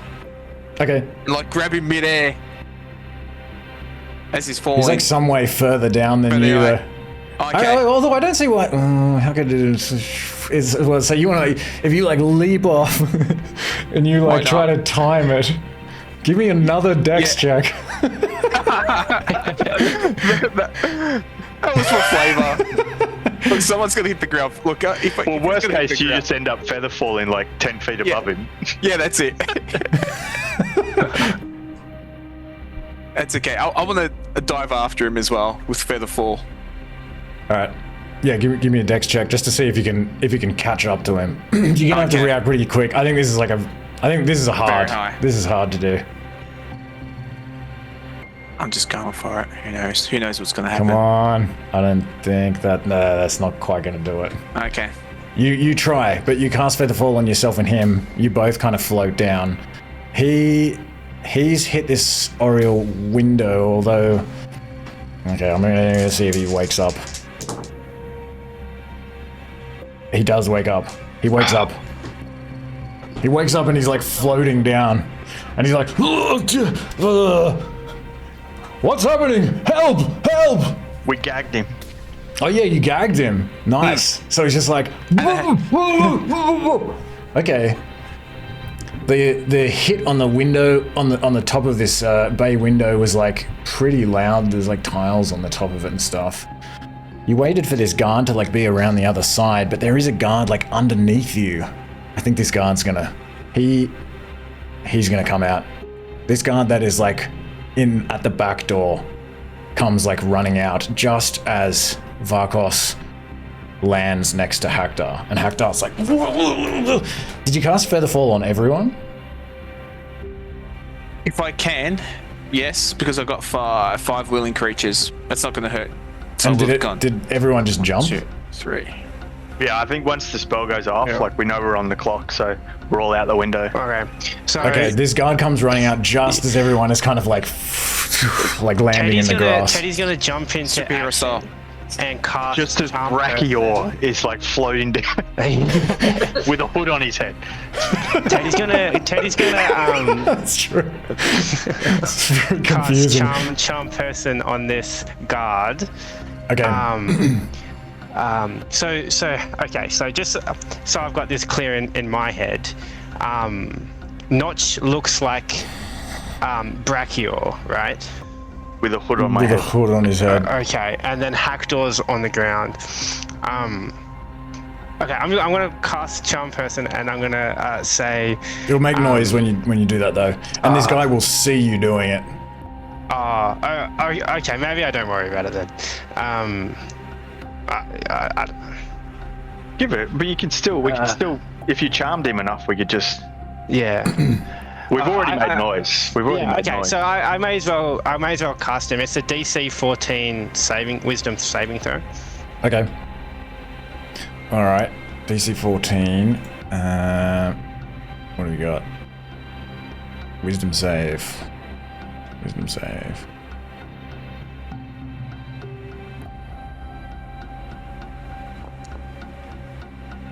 Ooh. He saves against it. He comes right. running- Is he? He's like right there. Because if you're sort of just on this corner of the house, he was at the back door. He just like comes running around. He's like maybe like 3 meters away. And he's just like, what the fuck? He sees like Teddy like trying to cast this charm spell on him. He's like kind of like shakes his head, trying to like shake this magic off of him. Like, oh! Haktar's like wriggling around on the ground.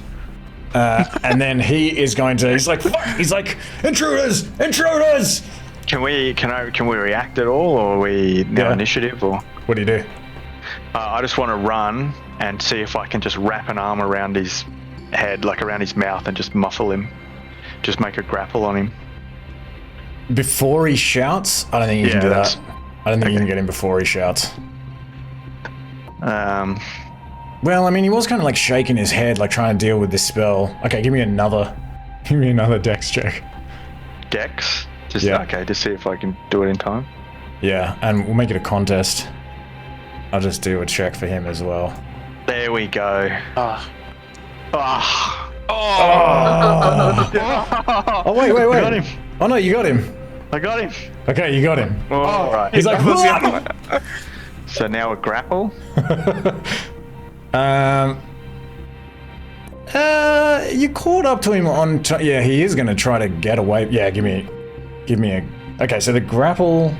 It's got it in. If you use the actual unarmed strike, it has the Oh, grapple then it'll for just you. let me. Okay, sweet. Oh, it's a thing for him now. So it's a DC 10. Dex or strength save. What's saying Dex or strength? What's the difference? I think it's Dex for grapple, strength for a shove. I think it should probably be that he can choose. At Is it? Okay, at yeah. least that's how it used to be. So I imagine it's. I think so. Oh, hang on, there's the rules. Grapple. Strength save or dex save. Strength or Dex. Yep, it chooses which. He's gonna go strength. He tries to. He is like this. Man, DC 10 sucks. He's wearing like this chain shirt, and he's like holding this shield as well, I think. Okay, saving throw. Okay, he's gonna pull out of your grasp, and I think then he is gonna shout as he kind of like backs up and draws his weapon. He's got a spear. Maybe he was just kind of holding it already, and he just like shouts, "Yeah, intruders, intruders!" and just like kind of points this spear at you and sort of puts his shield up and kind of like backs away. Like he's not going to take you all on at this point. And it's like, halt! I'm on a mission from God. Jeez, That's funny. we like it. Yeah, that was Man is Angelo cursed. saying in a previous campaign. We're on a mission from God. So what do? You just yell halt at this guard, Yeah. and you tell him like we're on a mission. Mission from God. This He's like, man is "What? cursed. Which god? Left-hander. The Thunder. And at this point, you see you see the guard in the grounds, like running over towards you. And you also see like some light kind of moving behind the windows in the house. Like somebody inside has like carried like a candle over or something like that and is like looking out. And you kind of hear some like rummaging around. You hear like a shout from like the front gate as well. And maybe like the kind of padlock unlocking and like the gate is sort of opening. And he says, Lathander, what? Boss, are you okay? Haktar's like, Is he looking at Sorry, quick- Vakos? Varrik? Sorry. Or is he no, looking because at... Notch has a bag over his head. Oh, they don't know which one's which as well, or would they? Well, they've both got bags over their head. Yeah. Except that Haktar is like a big dude and like he would be wearing his like nightwear. Nightwear. It's the evening attire. Quick question. Featherfall, how long does it last? I think it's a little while. Is he going to still be light enough to carry really easily? That's only 1 minute. Oh, You still got 30 seconds. let's get as far as we can. 30 seconds. I think Notch just calls Plan B. Get to the exit. Get to the exit. Release Ned. How far away is the guy that had the spear? Only a few meters away, 3 meters away or something. And this other guy is now running over. Yeah. Ned's going to like douse all their wood in the oil and set that ablaze. Okay. Hopefully that distracts somebody. As he's doing that, these other two guards come running in from the front gate. I'm thinking also a moment later, probably the guard from outside as well. And the front door opens and Jimmy emerges from the house. Jimmy. This like massive Goliath comes like storming out like Front What's door. going on here? Is he where we are or is he out the front? Who, sorry? Jimmy.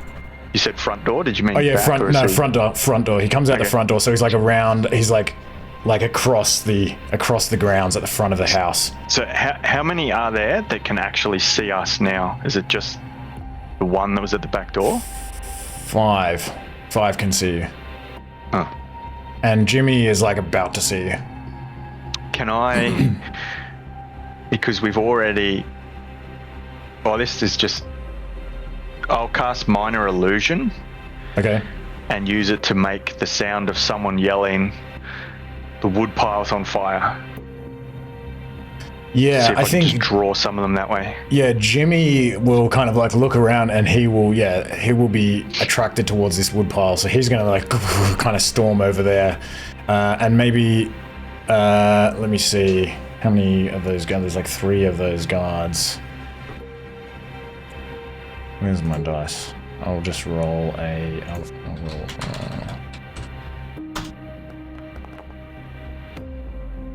All 3 of the guards at the front. All 3 of them and Jimmy. 2 of the guards at the front and Jimmy go running towards this wood pile. One of them is going to come in your direction. So there's the guy that's like standing there with the spear. There's the guy from the front of the house. There's the guy from the gate. So there's like 3 guards. Does that coming mean out. the gate is unmanned at the moment? The gate is open. Yes. Okay. Okay. Is that out the front? Yeah. Yeah, so There's you no have to like back run gate, is there? We all went over a across. wall. Yeah, no back gate. Alright, so Brachior, with a foot over his head, turns and says, "Grab him, get to the gate," and then he's going to turn back to this one that is right there with them and just run in and have a crack at him. Just distract him while they grab Haktar. Okay. Before Brachior runs in, I don't know if this is going to work. I would like to cast sleep on that guard. I think there's a lot of commotion going on. Let's go into initiative. Okay. Alright. Do it anyway, because I'll be running in. You put him to sleep, and my punch just like misses as he falls asleep. Or he falls asleep, you hit him and he wakes up.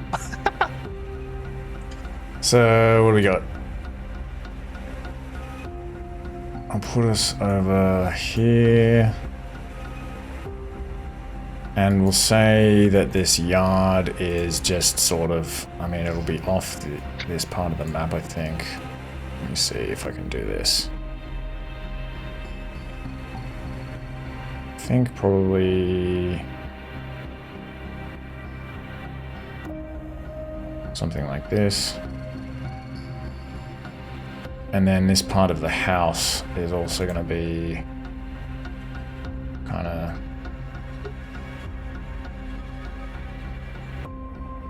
Oh, This is like Teddy's approximately drunk. where you are, I think. I don't know why I keep doing that on accident. I'm not sure what I'm doing. Oh, it's just like while you have it selected, if you hold down control and then use the mouse wheel, it'll... Oh, control. Yeah. Oh. Is control mouse wheel how you zoom in on Arc GIS? Yeah, maybe that's right. No, it's because I'm using a touchpad, unfortunately. Is Arc like the software that you use in your Yeah, line it's of work? geospatial software. Okay, this guy's coming from over here. And so I guess the gate to this building is like... I've kind of like turned the whole thing around a bit, haven't I? Wait, hold on. Let me just move it a little bit just so it just bear with me, just so it matches my brain. I'm like, this will be a great time. I know it's out of our league, but enlarge reduce spell. But it's a bit more of a leveled spell. Like on Haktar. Would be Yeah, it would be Haktar running around. helpful. Yeah. Shove him in someone's pocket. Okay, so I'm thinking the gate is going to be sort of over here somewhere. It's like I don't really have enough room on this map. And we are going to be over here. like this. Yeah. And this guard's kind of coming over here from the back of the house. This guard is like here, and then this guard over here is... Actually, I think I can now... Ooh. Oh. I think it's gonna be easy to get him over a wall or through a gate.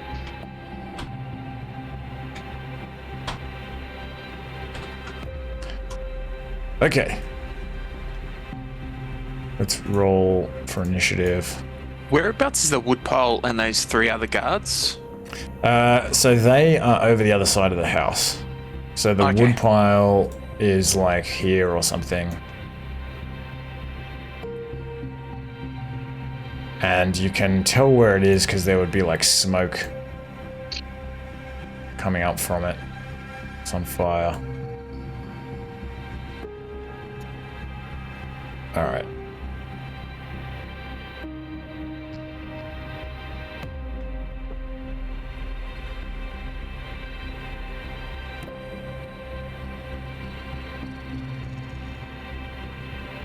Okay. Notch. What were you trying to do again? Where would Ned be? The fire yeah. pile. Sorry, forgot about Ned. Ned is...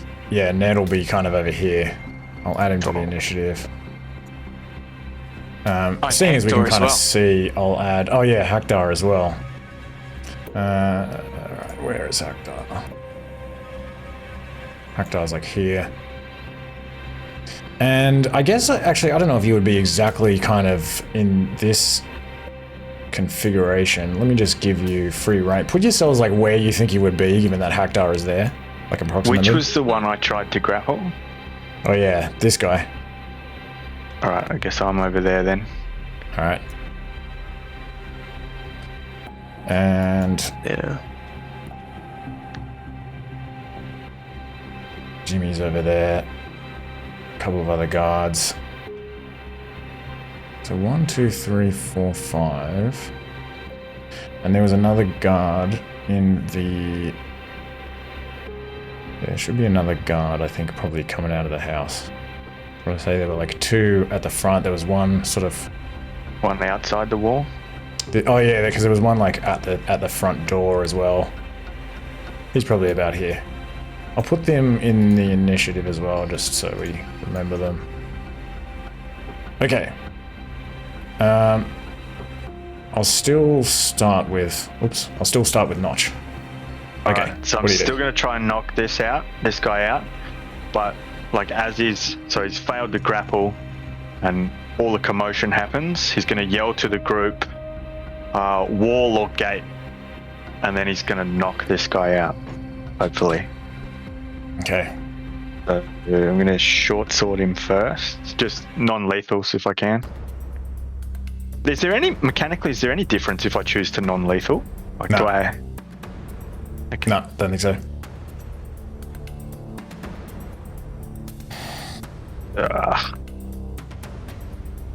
What's that?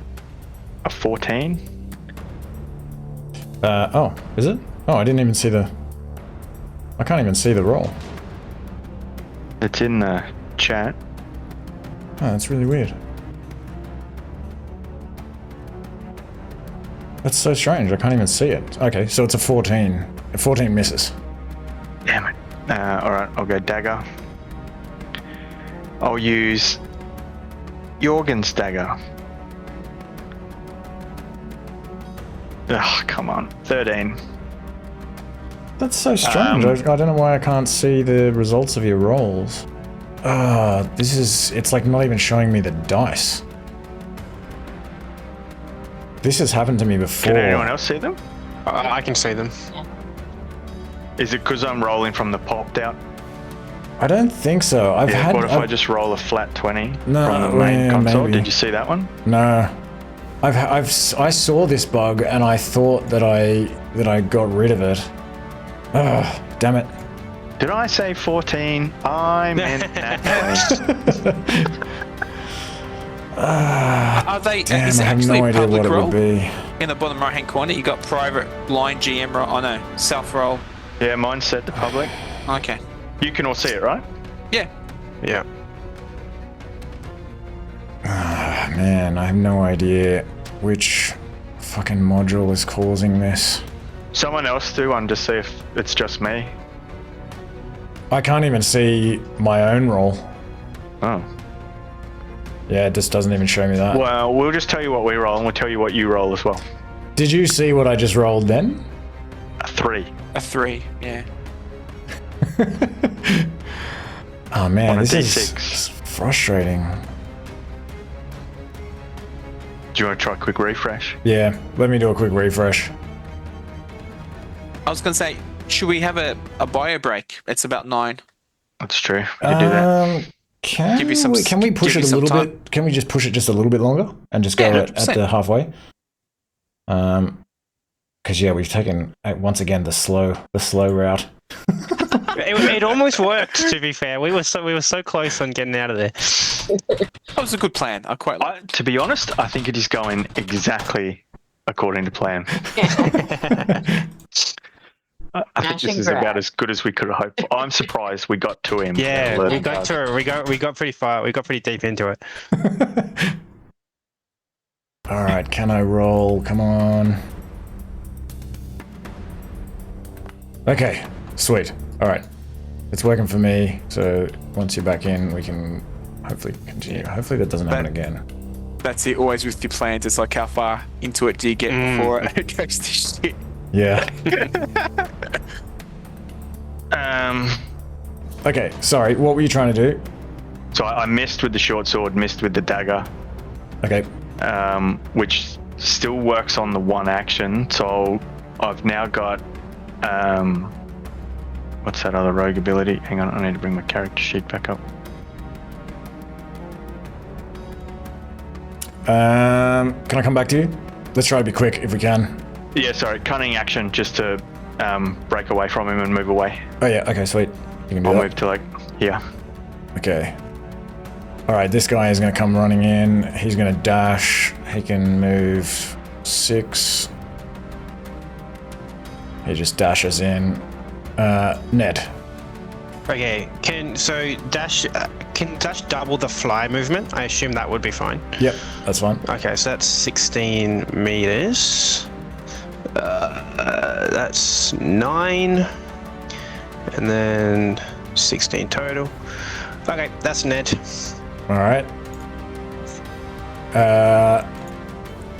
This guy is just going to run over here. These guys are just going to come over here and like try to... They're just going to sort of be running back and forth, going and trying to get some water, I guess, to try to sort of douse this thing. We'll say that they're pretty adequately distracted for the time being. Okay, this guy is going to run in here. He just comes running at Ivanna. Spear out.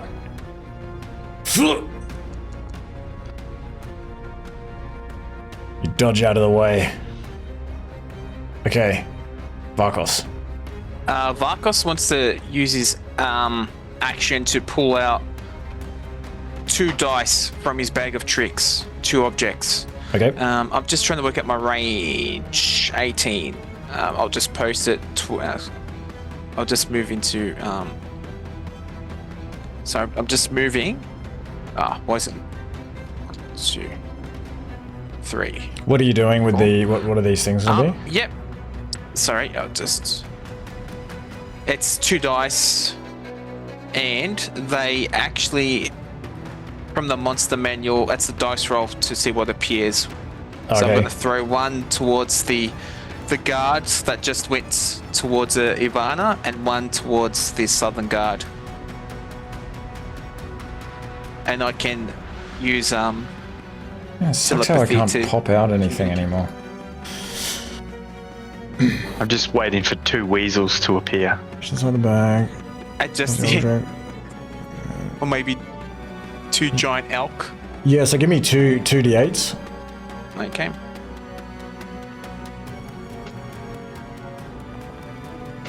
Oh yes, So a what boar do and we a got? giant elk. 8 and 4. A boar. Ooh, Giant dangerous. elk and a boar. Okay. So I can communicate with these creatures, Okay. and I am going to tell them not to do lethal damage. Okay, so it was just one in front of each one. One there, just south of the one near Ivanna, and one just north of the guard that's coming towards. Okay, like this. Wow.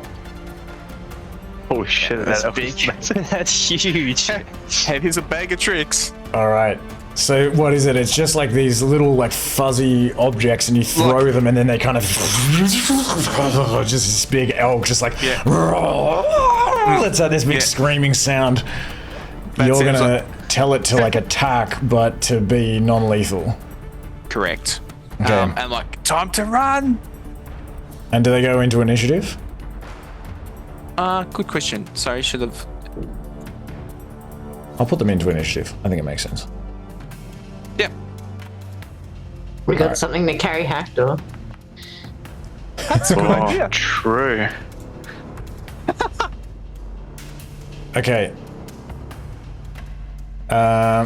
This guard is going to run over here and attack Teddy. Let me see. I'm gonna try to spear you.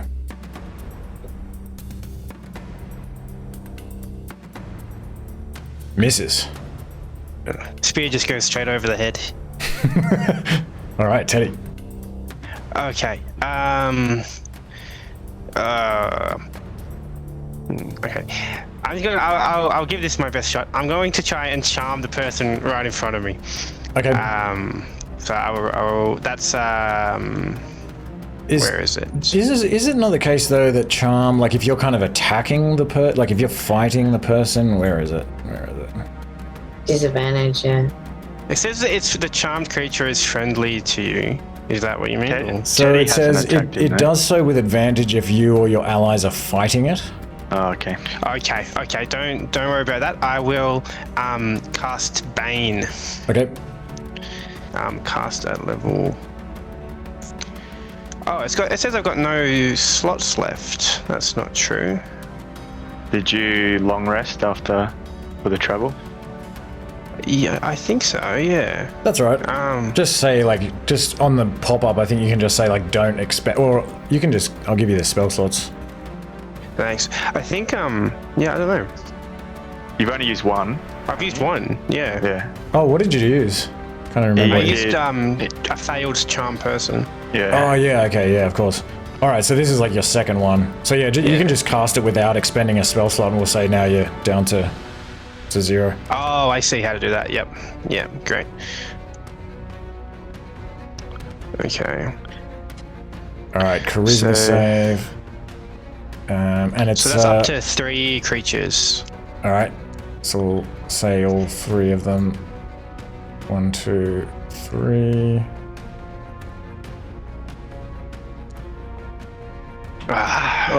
Good Okay, rolls. so just this one up here. Sure. Okay. Yep, that's it from me. All right. Ivanna. I'm gonna take the attack of opportunity and go to pick Haktar up. Man, he's like prone. You won't be able to pick him up. He's too heavy, I think, for one person, but you can grab him to drag him. Okay. Okay.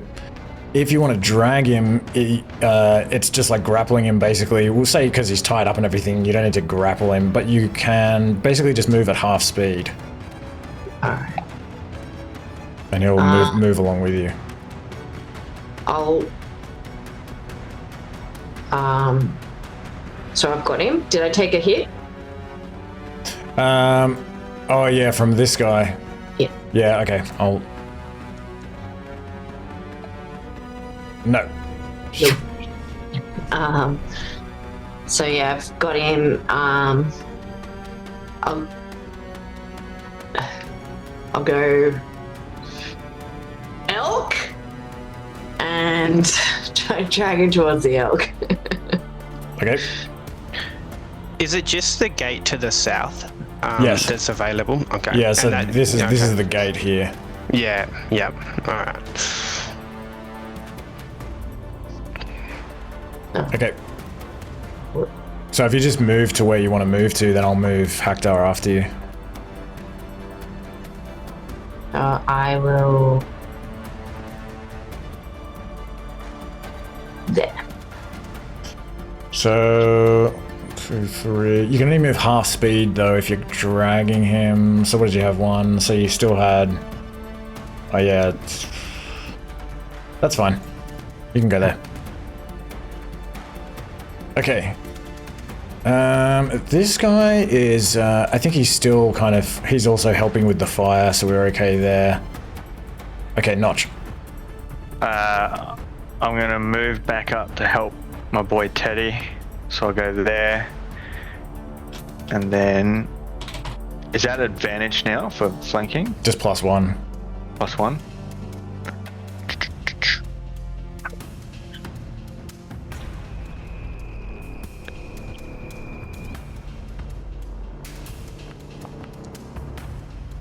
There we go. All right. 24 a hit. Yep. So still trying to do non-lethal, and then I'll just do that, and then roll a d6 for the sneak attack. Okay, 9. And a 5. 9 and a 5. Okay, he goes down. Oh, Sweet, perfect. How much movement was that? It was 2, so I've still got, what am I on? 6. So I'll go 1, 2, 3, 4. Sorry. All right. Oh, hang on, no, it's every second diagonals are Yeah, so double, 1, isn't it? 2, So I'm back 3, one more. 4, 5, 6. Yep. Yep, that's good. Actually, I can still bonus action dash. Where do I need to get to? Just so you know, with the elk, looking at this elk, you feel that the idea of like trying to hoist up this like big tied up man onto its back and hope that it will be able to sort of ride him away where you want it to seems like it will be a very difficult thing to do.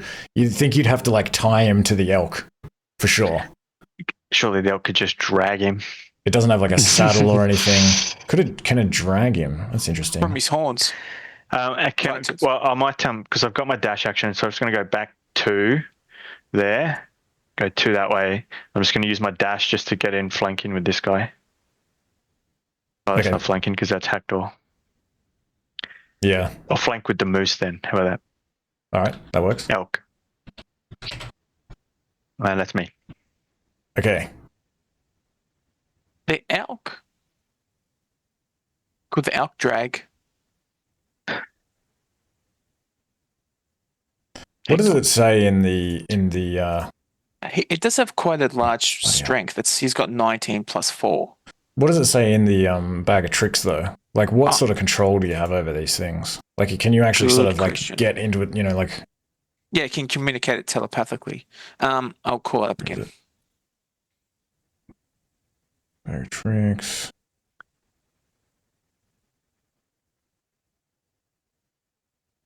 Friendly to you and your allies. Acts immediately. Oh, it acts immediately after your turn. That's right. We'll still do it on initiative. Okay. You can command the elk. How it moves. You can take a bonus action to command how the creature moves and what action it takes on its turn, such as attacking an enemy. Okay. Yes. All right. I think you feel that you can tell it to drag Haktar.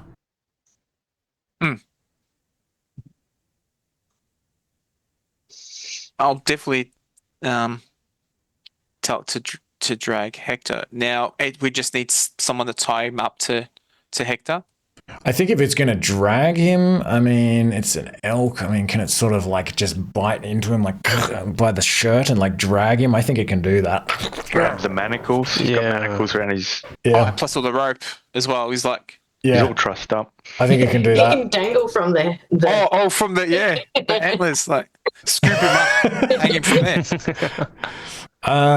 If we can say that it does this, I'm still gonna have it move at half speed though, just because it's weighed down by this like big man. But yeah, but we can picture it that way. He will scoop Haktar up into its horns, and it'll move. Let me see. It can move 6 meters, so it'll move to here and take Haktar with it. So Haktar is like here now, being carried as if in a, I don't know, a cradle, like a baby. It's like a cradle. Okay.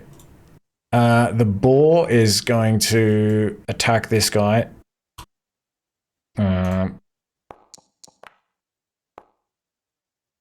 Misses. This guard is going to... He tries to attack the elk to stop it from, like, carrying Haktar away. Rude. Okay. This thing sort of like lets out another like squeal, this loud squeal that just like echoes like throughout the whole town of Goodmead, down into the valley and across the frozen lake. Blood kind of comes out of its side, but it continues to drag Haktar. Ned. Okay, so Ned's going to go keep flying. That's 7. 12, and then let's go here. That's 15, and that'll be Ned's turn. All right. Okay, these guys, we'll leave them all here. Okay. This guard is going to attack Notch. What does that mean? Attacking me. Attacking you. Misses. Sweet. Vakos. Varkos would actually like to cast Sleep on the guard that Notch is facing. All right. Just on that guard? Well, it's a radius, yeah, so it'll only be that guard. I'll call it up. Can you specify Sleep? the No, it's targets a within the radius? Oh, okay. Yeah, within the radius. Oh, okay, I know what you mean. No, I think it's everybody. Yeah, it'll get your allies as well. But it'll go from the weakest. This guy doesn't look like he's harmed, but... Wait, I'm sure I can cast it without hitting like that. That works. All right. Yep. Give me the damage. And damage roll. Shame you couldn't go down one and get Haktar as well. He passes out. Oh, yeah. And they'll say, time to make tracks. Yeah. And he's out of here. All right. Oh, shit, sorry. Oh, you can still move. Good. Okay, cool. End turn. Okay, Teddy. Okay, Teddy will move for... what's 30 feet in meters, sorry? 6. 6, okay, 6.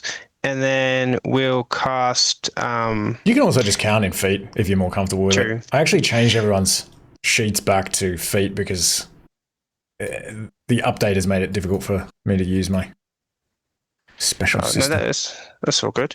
I'm gonna Eldritch Blast this guy. Eldritch Blast. Eldritch Blast. That you can't do non-lethally, just so you know. Ooh. I mean, what's this guy to us, really? I'm gonna do it. All right. He's the elk. I'm just gonna do it. Let's see what happens. Collateral damage. That's it. Okay.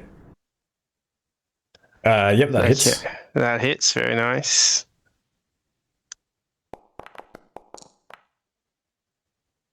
Okay, Ooh. there we go. Okay. It's 10. It might be a little bit more because I have a new invocation now. Okay. Give me 2 seconds. Agonizing Blast. You can add your charisma modifier to your damage, so that'll be 13. Okay, you just hit him and he just lets out this just ear-shattering scream of pain. Goes up in flames and just collapses on the ground. You kill him immediately. Okay. Whoops. That's fine. Well, it is what it is. Nobody Okay. hits the elk. Yeah, that's me.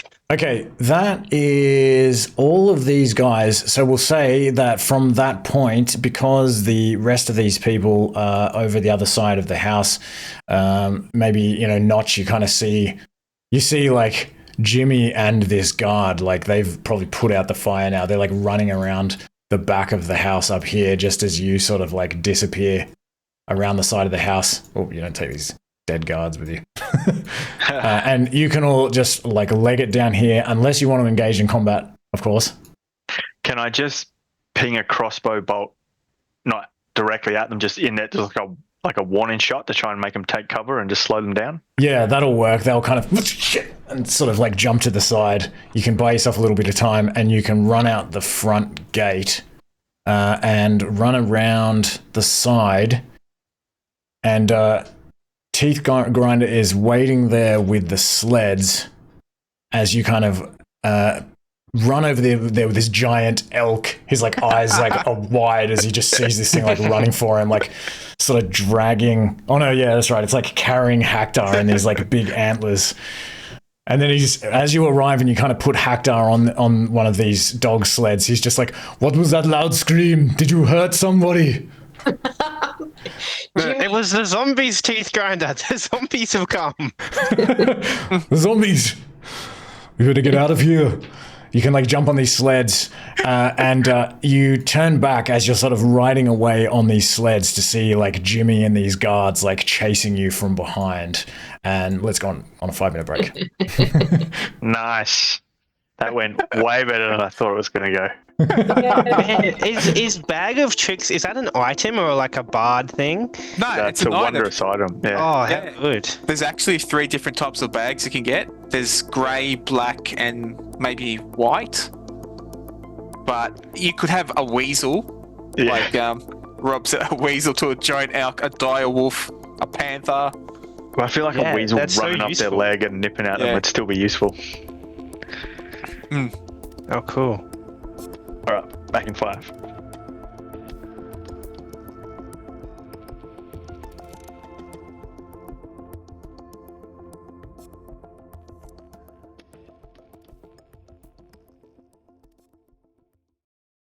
How long do the giant elk and boar last for? Good question. I actually think, 24 hours. yeah, that's right. I think it's like a day. It's like a day. It's a day. Wow. And like A they're day? like relatively fast animals. Like they can like run along with you. I was Okay. going to double check as well, because it's also the refresh rate on the bags. Like I can take out 3 like furry dice per day, Okay. and then it just regenerates after a day.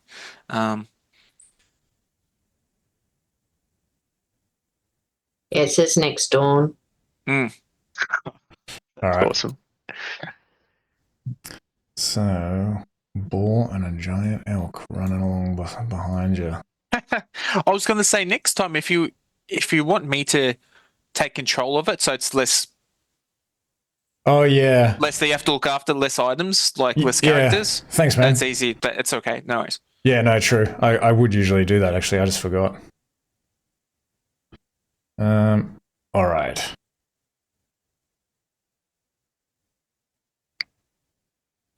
So,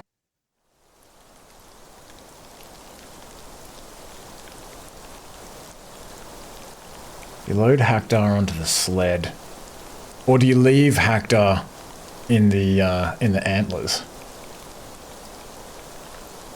That's a good question. No, I think in the sled. Okay. You load him onto the sled. Vakos is riding the elk. Yeah, I was thinking that. I was actually thinking that as we were leaving the mansion. I'm like, oh, should I say he jumps on it? But So, okay, the thing about that is if we... Okay, well, we'll take that as it comes. Okay, so you're on the back of this elk. It's difficult. It doesn't have like a saddle or anything, so you're kind of like clinging to its neck, sort of trying to hold on to its fur like it's like this wild animal. You can still do that. You speed off towards the mead hall in the center of Goodmead, and then from there you turn left onto the road to East Haven and disappear into the night. Can I, just for flavour, can I say that Notch is driving? Just because I like the image of this guy with a hood on his head just whipping this dog sled down the main street of this town. Wait, so he's not on the elk? No, Notch. Vakos is on the I'm elk. on the- Oh, Varkos is on the Still elk. in my disguise. And maybe as we get to the edge of town, it wears off or something. Okay, I just sweet. think it'd be funny. Guy with a bag on his head, someone in town. Some Plus- drunk at the tavern just going, what the fuck? Plus, there's a guy with a bag on his head that you're in the Yeah. on the actual sled. Yeah, maybe there's like a couple of drunks like walking back with like a couple of like jugs of mead, and they just like stop in the road. You just go past them, and they just see you guys go by, and then of course like this elk, and then this like little ball, like, and they're just like, yeah. Did you see that? Did you just see what I saw? They both look at their mead. Yeah. I think I've had enough to drink. All right, so you head off into the night, and it's pitch black.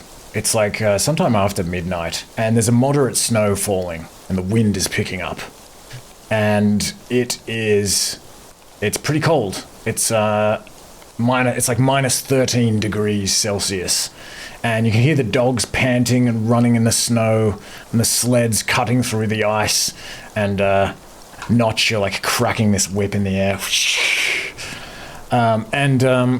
The sleds are equipped with hooded lanterns, so you can see a short distance, but it's snowing and the forest is dark. And as you enter a small clearing, several humanoid shapes come into view, clustered around the path. You're racing towards them at great speed, so you have to pull on the reins hard to avoid collision. And then you see the shapes more clearly, and suddenly you know that all the rumors were true. The dead have risen and stand motionless in the snow.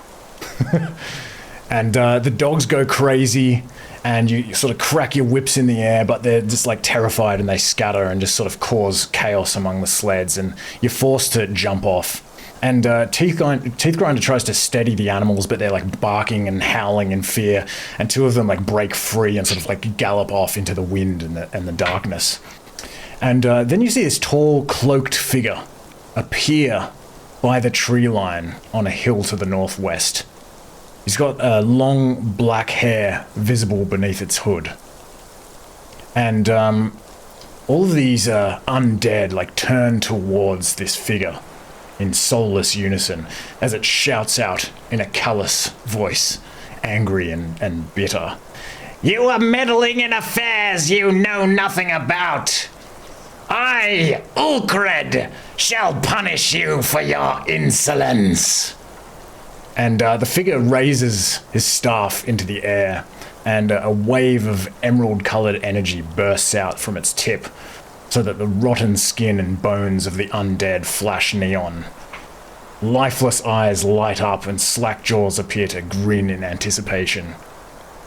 "Kill them!" shrieks the figure, and then he disappears, like, and this light like fades with him, and these undead like turn their heads back to you, like, and begin to like advance through the snow. So I'll take us over to this map. Are we sort of more outskirts of Goodmead, more so than outskirts of wherever we're heading to? Somewhere in the middle, East Haven? middle of the Somewhere in the forest. middle? Yeah. Okay. So I like it. let's roll for initiative. I just had this image if they notice there was undead, Vakos isn't stopping on this giant elk, he's just gonna ram him. Are we still in the previous initiative? Oh, are we? Oh yeah. Okay, hold on. Let me just end that. In that combat.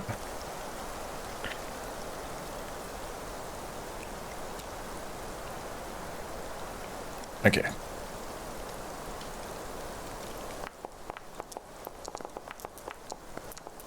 Jeez. Well, that's a lot of dice. Oh, that must have been rolling with advantage. Yeah.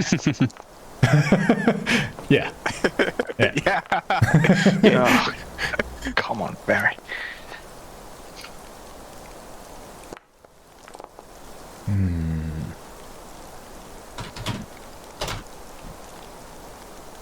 Okay. Has Teeth Grinder rolled? Yeah, so where is Teeth Grinder? He's down near the end. And he kind of like jumps off and he's like struggling with these dogs. Trying to sort of like tie them up and like stop them from going crazy and run off. Alright. I was Teddy gonna say, Broomsticks. If Yep. you could also, you did add the elk, Yes. and But I'll give you control over the elk. Hold on. Angelo and the boar.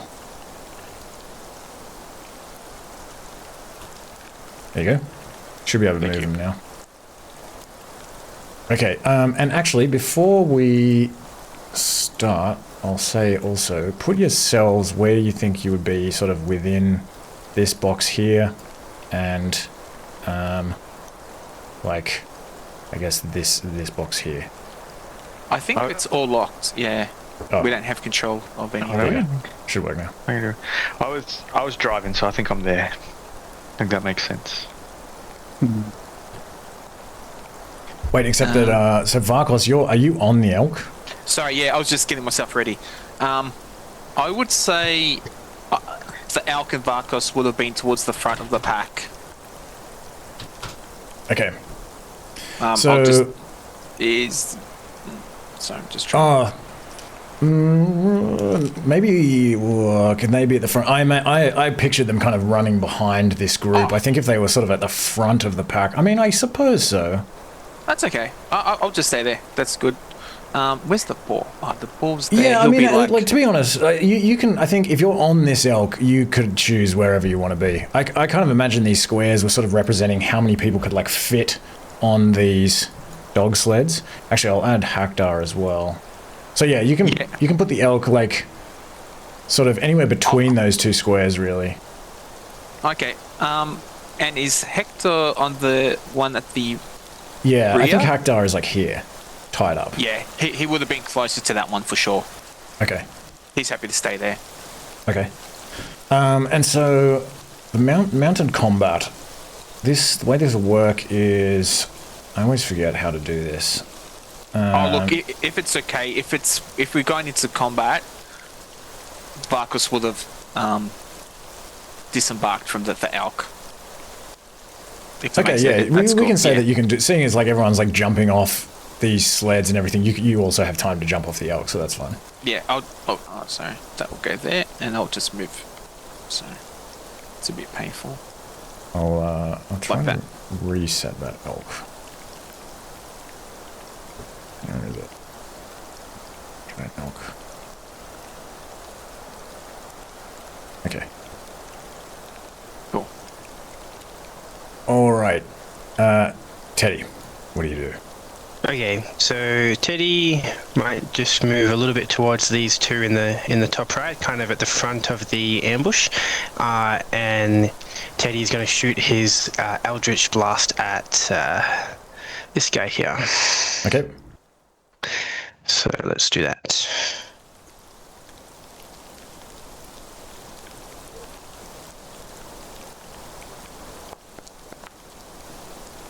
Awesome. All right. Awesome.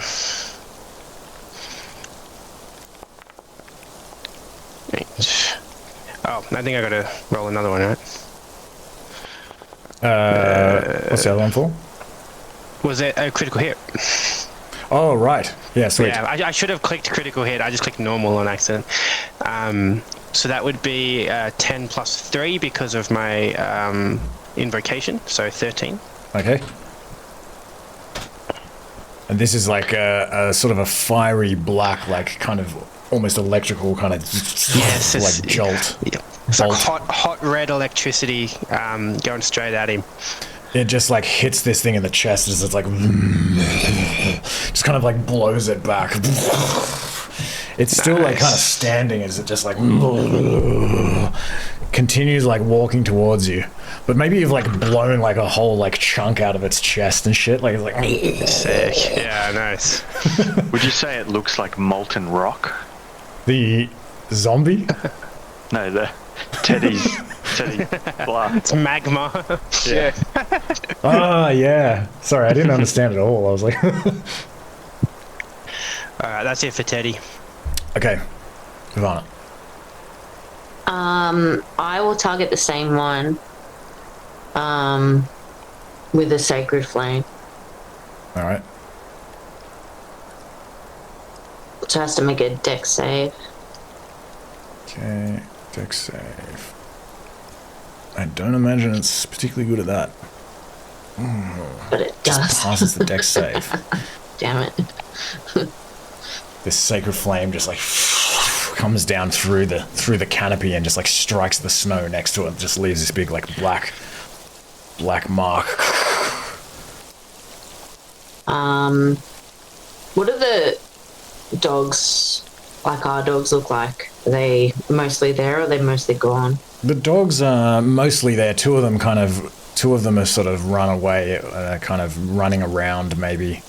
But yeah, your dogs are like okay, generally speaking. You don't think you need to worry about them.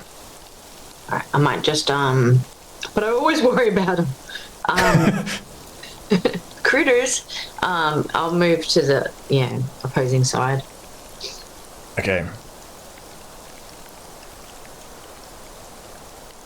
All right.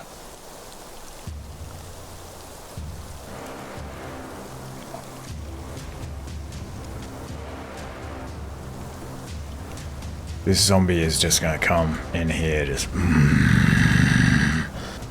It's been given an order, so it's going to move. It's not going to move through this dog, I think, but it just kind of comes in here. It's just going to get to about there, I think. It seems to ignore the dogs. It is like coming straight for you. It's not they're not holding weapons or anything. They just have their arms out. This one up here is going to continue on. It's just got this like big hole in the side of its chest. It's almost kind of like sort of. I don't know what you would call that. The whole like side of its body kind of like closes and opens as it's walking. It's kind of like it's gonna come over here, sort of reaching out towards you. Boar. Yes, the boar. The boar's gonna charge straight for the zombie that was approaching them. That one there. All right. With their tusk attack, and because it's moved that distance at 4 meters, it does extra slashing damage. Okay. And then there's a save or be knocked prone. All right. Well, that's if it hits. The 8 does hit. Oh, okay. Damage.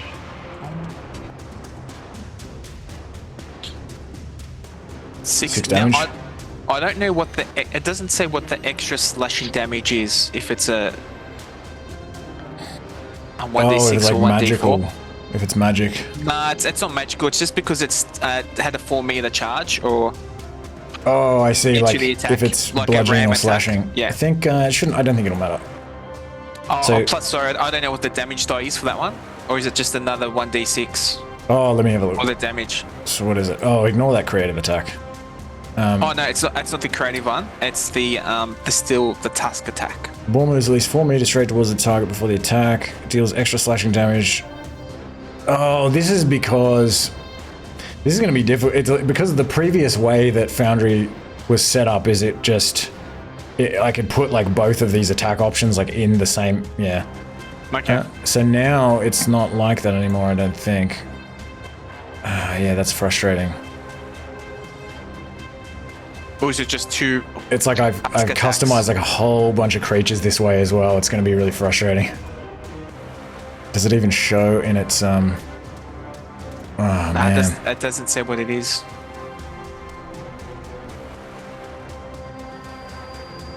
In D&D Beyond, it says target takes an extra 3, and then in brackets 1d6 slashing damage. It's not like a D&D creature though.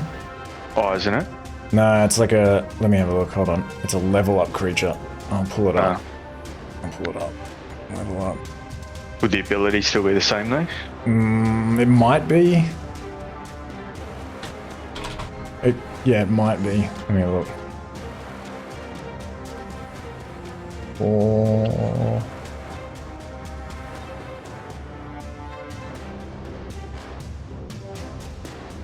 Hopefully I'm missing something with the way that they've updated this, because that is a massive pain. Like a huge amount of work I'm gonna have to do to like fix all these creatures. Okay, it is 1d6 plus 1 if the ball moves this. It is an actual, just a flat 1d6 slashing damage. Cool. So that's another 2. Alright, sweet. And it's gonna make a save. Yes, or knock prone. Okay. Strength save. Strength save.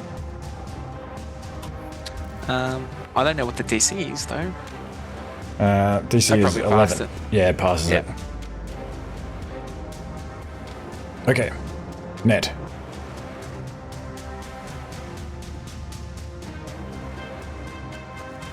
Might be on mute. Sorry, Ned was just gonna pivot around to the back of this guy and try and distract him. Okay. Help action.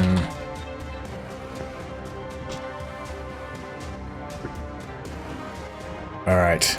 This zombie back here is just gonna come lumbering in towards Ivanna. Varrik. I am going to 1, 2, 3, 4, 5. Hang on, 5, 6. I think that was right. Do my 2 attacks on that guy. Okay. Which will be short sword.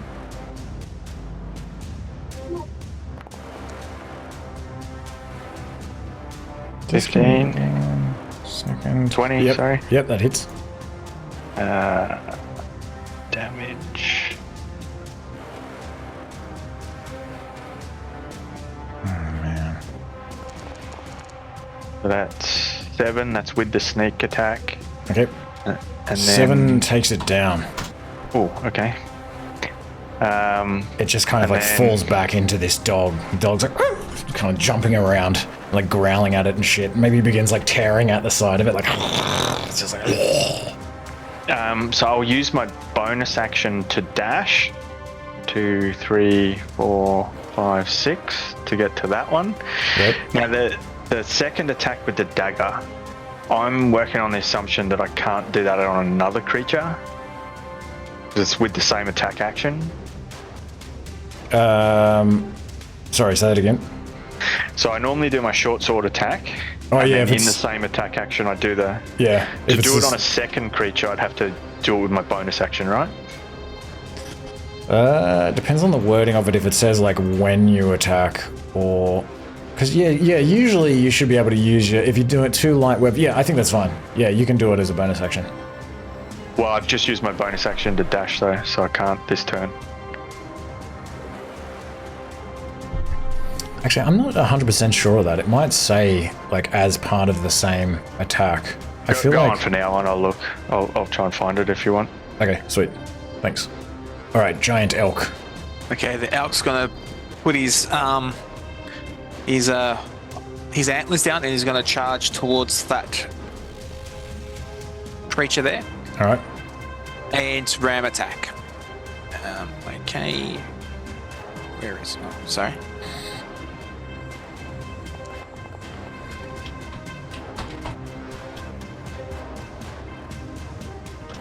Okay. 17 is a hit. Yep. Yep. Damage, and it also needs to make a strength save as well, or be knocked prone. Strength save. Yep.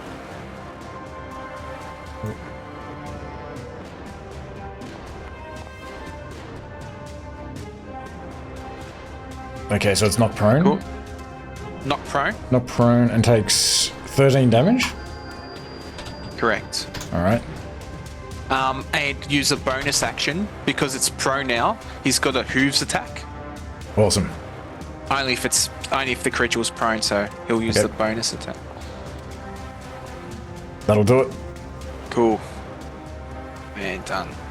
Rears up and stomps. Awesome. Jeez, why is it so much? Its hooves just go through like whole part of its chest cavity and everything. All right. Okay. This zombie up here kind of comes ambling into the light, and it will. Which way is it gonna go?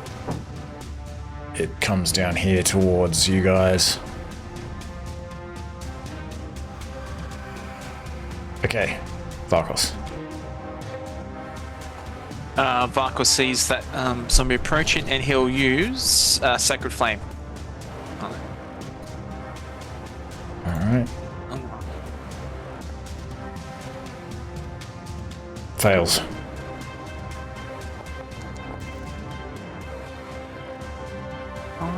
Okay. Sort of black energy just wraps around it from below. Is there any change because it's radiant damage? Is that a question for Angelo? No, sorry. Oh, sorry, I see what you're saying. Mechanically, because it's radiant damage and we're maybe versing the undead, is there a difference or? Like, can you see a difference? No, just like oh, I guess we wouldn't know if they're weak to it, would we? Yeah. You could use an action to try to learn to see if you can like remember what you know about zombies, if you want. Okay. Yeah. Thanks. You don't see anything like that. Okay. Okay. This one up here is going to come in here, and it is going to try to reach out and grab Ned. Oh. I always forget which one is Ned and which one is Ted. Yeah. Okay. It grabs Ned. It's going to do some damage, and Ned is also grappled automatically. Ooh. It just kind of like swipes in the air and just grasps Ned like it's like wings are still beating, trying to fly away. Full bludgeoning damage. Yes. And I think that is all I can do there. All right, this zombie's going to come in here.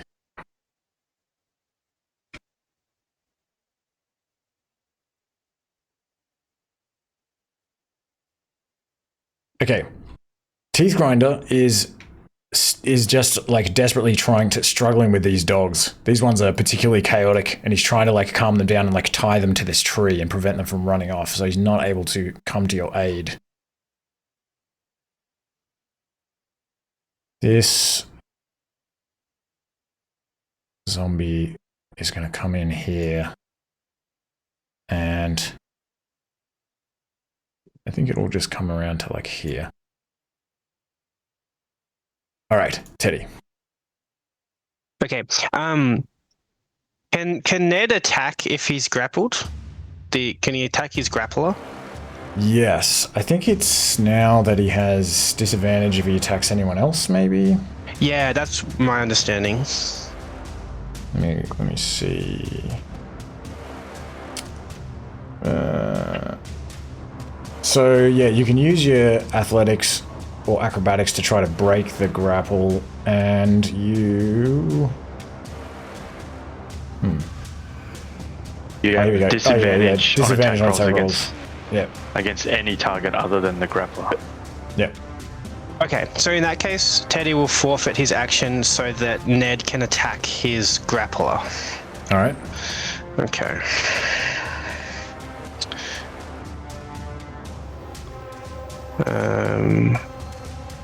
Did that roll? I didn't see it. I hope I don't have a... Oh no, sorry, it didn't. Oh, cool. There we go. Yep, that works. Beautiful. Damage.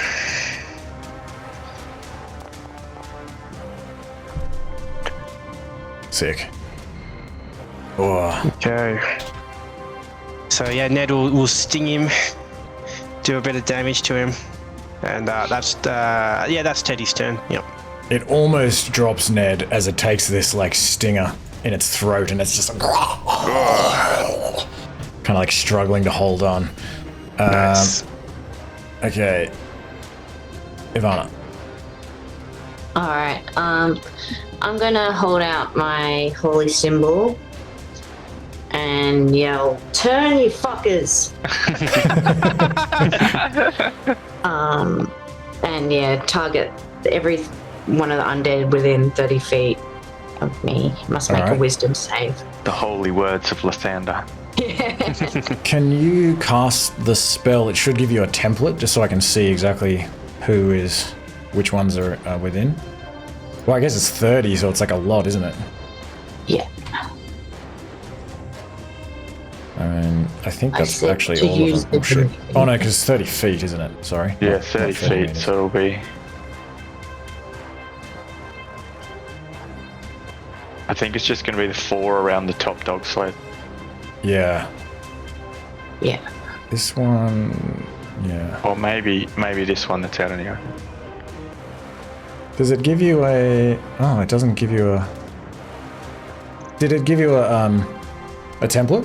I'm not sure if maybe I just can't see it. No, I didn't. Just I had to add it like weirdly. Didn't go on when I upgraded. Okay. All right, that's all right. Okay, I'll do. Let me just double check. Is it this? Nah, I don't think these ones are in it.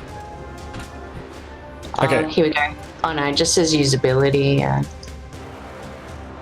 Okay. And what was it? Sorry. What's the save I need to do? Wisdom. Wisdom save. All right, so I'll go like top down, left to right. Okay. Wisdom save.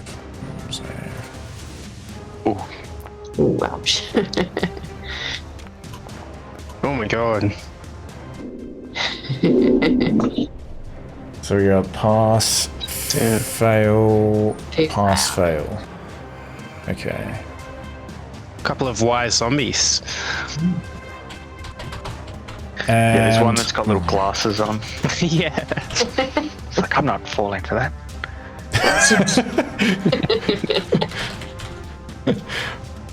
I'm a reader. Okay, and so what do they do? So you turn them. So, if the creature fails its save, it has the frightened and incapacitated conditions for 1 minute. For that duration, it tries to move as far from you as it can on its turns. This effect ends early on the creature if it takes any damage, if you have an incapacitated condition, or if you don't. Frightened and incapacitated. Alright. Okay. Sounds good. Okay. This one here that is still kind of like oscillating between... I just can't think of a word. It's going to attack Notch. So it's going to try to... Let me see. I think it's just going to try to bite you, actually. Ooh. It's not what you want. It doesn't get you. How do you prevent it from biting you? I was going to say the disguise, but that'd be long gone. I was going to say it tries to bite like the hood. I think he just bats it away with the flat of his blade. All right. Just like hits it in the face. Like, maybe it even bites the blade. Yeah. Okay. Bori. Yeah, Boar will tusk the one to his 11 o'clock. All right. Tusk.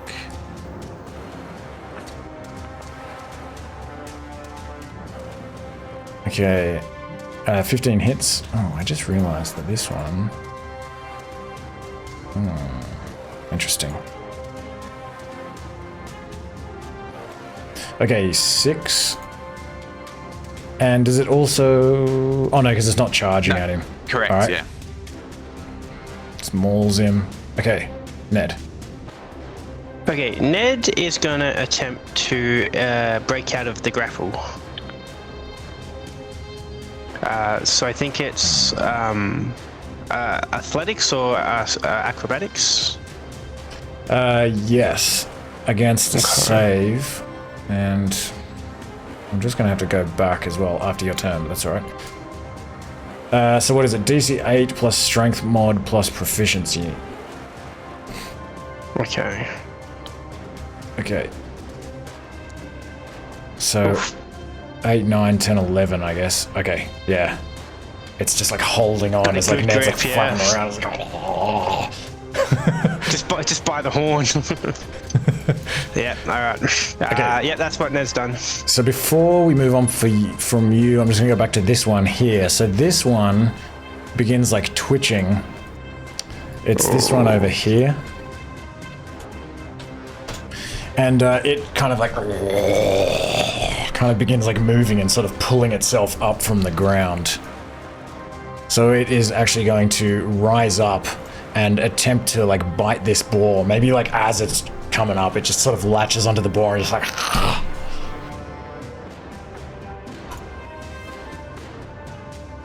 and it bites. It eats. Okay, so five damage to Tusky. Good Tusky. So that's the one I took down. Yes, it came back from the dead. Oh dear. Okay, and so now this one up here is gonna reach out for Ivanna, try to grab you. But it misses. Okay, Notch. Oh, is that me? Do I do that? No. I am going to just... So I read up on the thing. I think I can do it because it just says... Nick basically just moves the light weapon property to the same action. Oh, okay. And the light weapon property says at a later point on your turn. So nice. I think I can. That sounds good. But we'll just ignore the last one, and I'll short sword this guy right in front of me.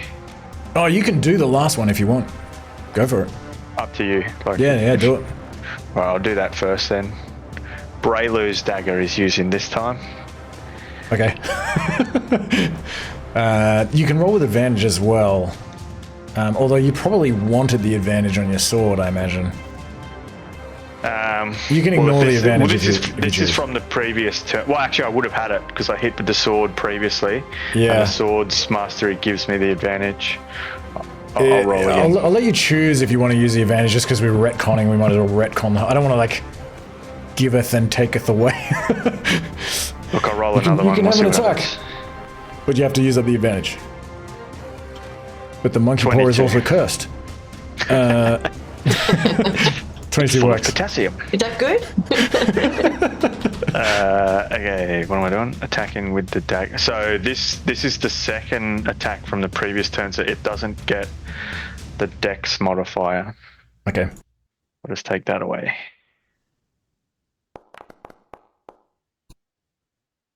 All right. So it. Hang on. Did I just roll a d20?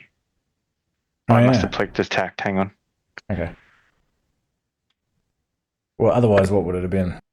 What is it? It's just a d4, I think. So, 2. 2. Okay. Either way, it takes it down. Oh, okay. And then so if it's down, I will move over. Move. Why is that not moving? Oh, it's. Oh, hang on. I'll just use the keys. I'll move over to this guy and I'll try and help Ned out. So I'll do the short sword.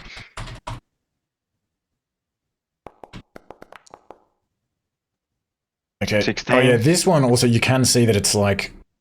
Oh wait, did we already do Oh no, this was like Ned trying to break away from its grasp because it's like trying to run away. But actually, now that I think about it, incapacitated might mean that it can't even. Oh, is it down? It's incapacitated because it's been turned. Oh. So it might. Hold on. Incapacitated.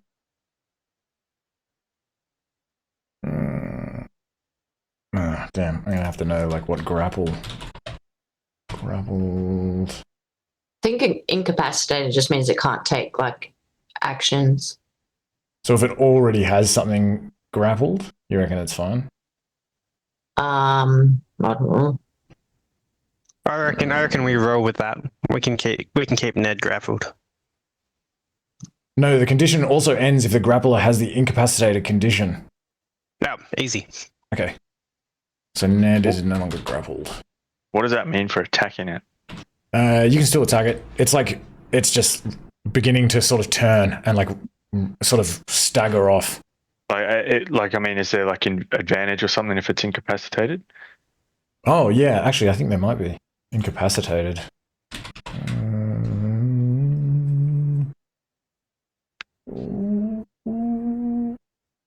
Oh, maybe not. Concentration broken. Can't do anything. No, I don't think so. I think it's just normal. Okay. Oh, it was actually. Maybe I'm thinking. You can't speak though, so watch out. You can't speak. Can't mumble. Does a 10 hit? A 10 hits. Oh, sweet. Okay, good. So this will be. It has nothing to say anyway. It was not the reader. This one's never read a book in its life. Or its death. Plus, that's with the sneak attack damage. That's 8. All right, you take it down from behind. Just like Okay, falls as the last one face got first in the up, snow. I'm just going to hit it again with a dagger attack. Okay. Oh, which would be at advantage technically because I hit with the. That one kills it. How do you like kill this thing? It's like face foot first in the snow. I think noticing that the last one got up, he just bats this incapacitated thing down with his short sword, and then using Braylu's dagger, he just stabs it right in the back of the skull. Nice. And just like into the snow. Well, it's like black, like ooze, like comes out of the front of its face into the snow, like. And then I will bonus action dash. I don't know, why isn't he moving like that? 1, 2, 3, 4, 5, 6. That's me. It's so difficult terrain to go over this. Oh, over them? Okay. Yeah. So what's that make it half? Yeah, half. So yeah, so probably just there's like probably 2 that are half. Yeah, we'll say you can make it there. That's fine. Okay. I vault some dogs. Okay. Giant elk. Yep. Jelk. Jelk's going to make his way forward for a charge attack. Oh, that didn't actually move far. There. Oh, jeez, this could be awkward. To attack that zombie. Okay. Zombie. That hits. Cool. And it also needs to make a strength saving throw. Oh, 16 Or damage. not This thing is fucking hectic. It's just going to go down anyway. Oh, it's going to go down. Cool. Yeah. No problem. End turn. Oh, actually, he might just move up 1 square. Yeah, Okay. end turn. All right. It is going to climb. It's going to begin sort of shaking in the snow and trying to pull itself up again almost immediately as this like elk is like bearing down on it and trying to turn around and sort of grab the elk by the legs. So it'll try to grab. Not a chance. This elk just like rears up and just it can't even grab it. Okay. This one back here it's also going to rise up. And it can move to there. And then it's going to dash. It's going to come over here. flank the elk. Okay, Vakos. Varkos is going to use Sacred Flame on the north one. It just saw pop up. All right. Ooh. It is just obliterated. It's just torn to pieces by this energy. It almost like pulls it back down into the earth. It like disappears into the snow. No, but sorry, didn't you roll the 20 for the deck save? But I had a critical save. Oh. It's like I saw a green and I just thought that meant that you succeeded. No, I was like, No, yeah. I'm like, But, because it had already risen up. I don't care, I'm not retconning it. You still kill it. Hell yeah. It was in the middle of, it was still half stunned. All right. Anything else? no, that's all. Thanks. Okay. This one, actually, hold on. Let me just look. Oh no, that one is actually dead. Okay, this one is running away. And I guess you can take an op attack at it if you want, Ivanna, as it like... I wouldn't have my sword out because I needed the emblem. You could do an unarmed strike. But I've got the other one in front of me and you won't do any damage. So. And it will stop turning then. You can have an emblem on will your it? Okay. shield, can't you? Or can you? Or I don't even remember how this works. A holy symbol. I've heard people you say can. this. I don't know if it's maybe like a sort of a... Yeah, But I still need a hand free to like, cast things and you know what I mean? yeah, true. With a shield. So I just had it free anyway. Okay. I'll take it out when I'm gonna attack, but for spells I'll need to have it free. All right. And, okay. Teeth Grinder is finished with the dogs. He is going to leap forth, and he just pulls out, unsheathes this like massive greatsword, Conan the Barbarian style, jumps towards this zombie here, and he's actually gonna... He's good in battle. He's gonna like run over here and sort of flank it.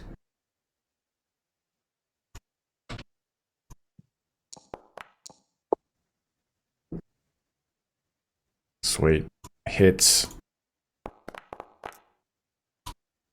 Alright, and so this one, let me see, it has not used this feature yet. Okay. So he just runs it through from behind and it goes down. And I think that is all he's going to do. Yeah. Does he yell some suitably Austrian accented action movie one-liner as he does it? I can't think of anything. Why don't you stay dead? Okay, Perfect. Teddy. Okay. The zombie immediately to my right, does that look dead now? It does look dead. Yeah. Do you think Teddy would have picked up that these zombies are kind of coming back after they are dead? Yes, I think so. Okay, so He did just watch Notch double stab one to make sure. yes, Yeah. yes. Okay, so maybe just with the pickaxe, just kind of on top of the head, finish the job. All right. Let's do that. Where are you, pickaxe?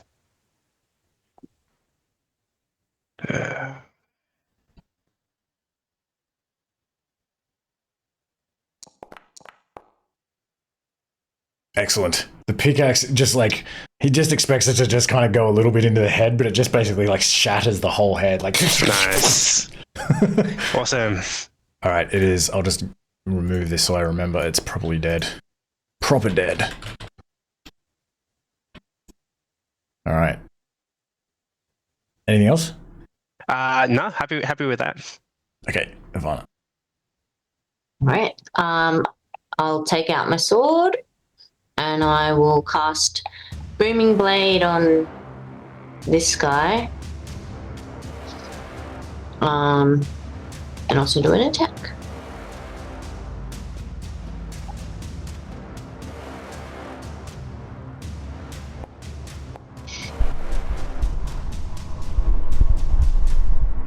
12 hits. 12 hits, cool.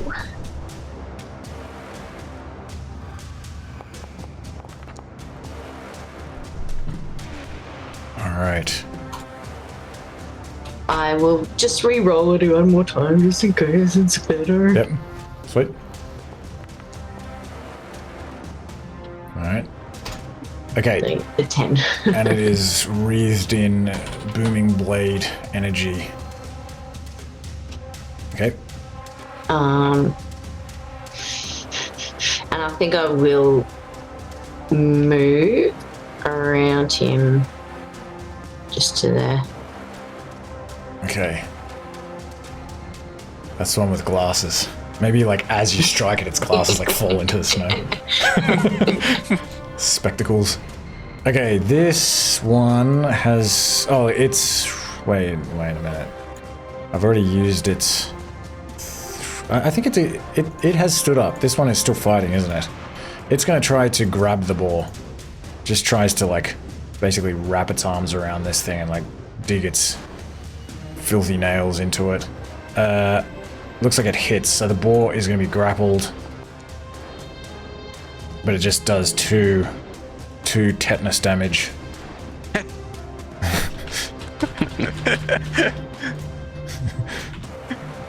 Okay. Boar can probably do his own tetanus damage back. Yeah. Tetanus tusks. Alright. And the ball just wants to like thrash in his arms with his tusks. Alright. All you gotta do is hit it. Nice.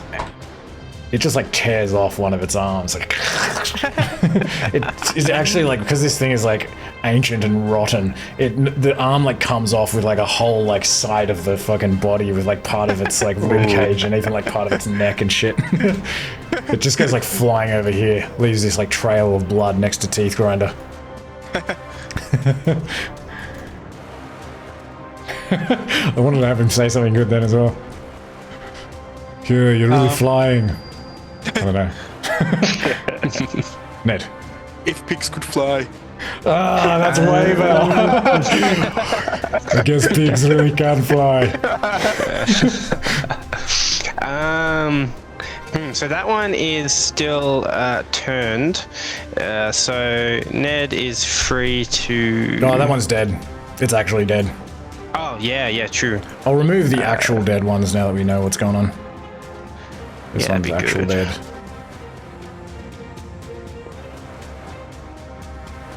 Double dead. Oh, okay, so there's only one left. Oh, wait. That one's up. So there's the one that's fighting the elk. This one here is dead. Oh, yeah. And then there's the one fighting Ivanna. Yeah, right. So, does it with flying speed? Does the terrain matter, difficult or not? Sorry, say that again. With Ned's flying speed, does it matter if it's difficult terrain? Oh no. No. Awesome. So 1, 2, 3, 4. That's 5, and Ned will try and distract this zombie here. All right. Still thinking about that flying pig comment. The pig didn't really fly. Pigs making zombies fly. I don't know. I'm getting lost in it. I'm lost in it. All right, Notch. I am going to just move. Why isn't it moving like that anymore? It's going to move to there. And it is stab at also this guy. flanked, so you can have +1 as well. Okay. I didn't do the +1, but 12. Yep, 12. 12 does it. Okay. Damage plus sneak.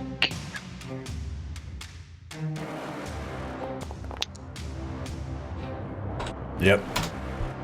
It's dead. Dead. It seems dead. You haven't seen this one go down. Okay, It's I will. dead for the first time, dead. I will dagger it as well then.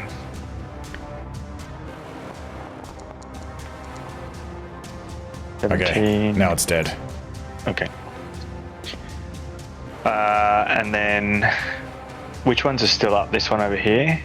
Yeah, that one's kind of stumbling away, and then there's the one that's like fighting the elk. Okay. Kill them all! Why can't I move? Oh, bonus action dash. No, not that way. What's going on? 1, 2, 3, 4, 5, 6. I missed something. There was one of them that was... Were any of them killed by radiant damage? I can't remember. One was hit by, wasn't it? Yeah, one was hit by it. I don't know if it was killed by it. Anyway. So one other thing, the guy that calls out to us, he's not still around, is he? We don't still see him? No, he like, yeah, he kind of like actually like winked out of his, yeah, teleported away. Okay, yeah, that's me. Okay. Yeah, Teddy, maybe it's probably a little bit late now, but we'll say that maybe you did notice that there was a reaction to the radiant damage. It just looked like it was kind of like searing its flesh or something like that. Yep. Yeah, cool. For future reference, you know, if you ever happen to fight any zombies again. Alright, giant elk, finish him. Well, Jalk wants to... You can take an up attack. He's going to move down. Okay. And then he wants to move forward to ram. Go, take it up. Alright, it'll bite. What's Jalk's? Okay, it hits with the bite. It hits, yep. I mean, I don't know why I'm bothering. Okay, it does 4 damage. Okay, I'll get to that. Oh, jeez. Does the giant elk have more than 4 hit points? It has like more hit points than anyone. Oh, How many does it have? ridiculous. What's it called? Yeah, it's massive. It's got like 42 hit points. 42. Wow, that is That's so strong. And then he's going to follow with that ram attack as well. Okay. Yep, Damage and then extra slashing. that one's dead. Yeah. How You does can the- take down your ad for a new tank. We've got Jalk now. That's true. Yeah. Oh yeah. He's only good to sunrise till the next day, 24 hours. And tomorrow he Yeah, might then be you a can weasel. resummon him. Yeah, Oh, that's he true. might be a Tomorrow he might be a weasel. That's true. It might be, yeah. How does Jelk slay So- this zombie? So on his final hit with his antlers, like just picks it up and just like tosses it into the forest, and just like you just see it slam into a tree or something. Nice. It goes like much further Yeah. than you expect. It's just like and just like snaps in half as it hits this tree trunk. Like, do you guys do anything with this final zombie that is like stumbling away?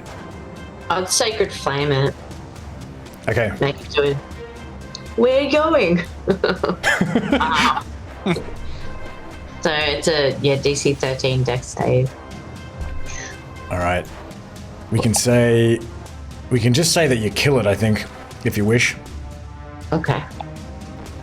Describe how you take this thing down with you as it's stumbling the away. sacred flame kind of stops above it, and then it turns into yellow liquid that just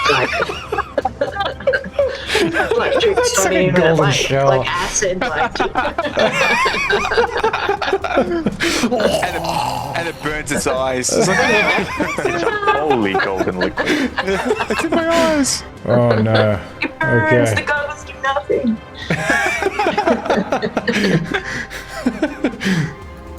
Yeah, Teeth Grinder's like, it needs goggles. But they would, I'm sure, do nothing. Alright. It feels the warmth of the thunder. Everybody to the sled. Yeah, back to the sled. Alright. We're out of combat. And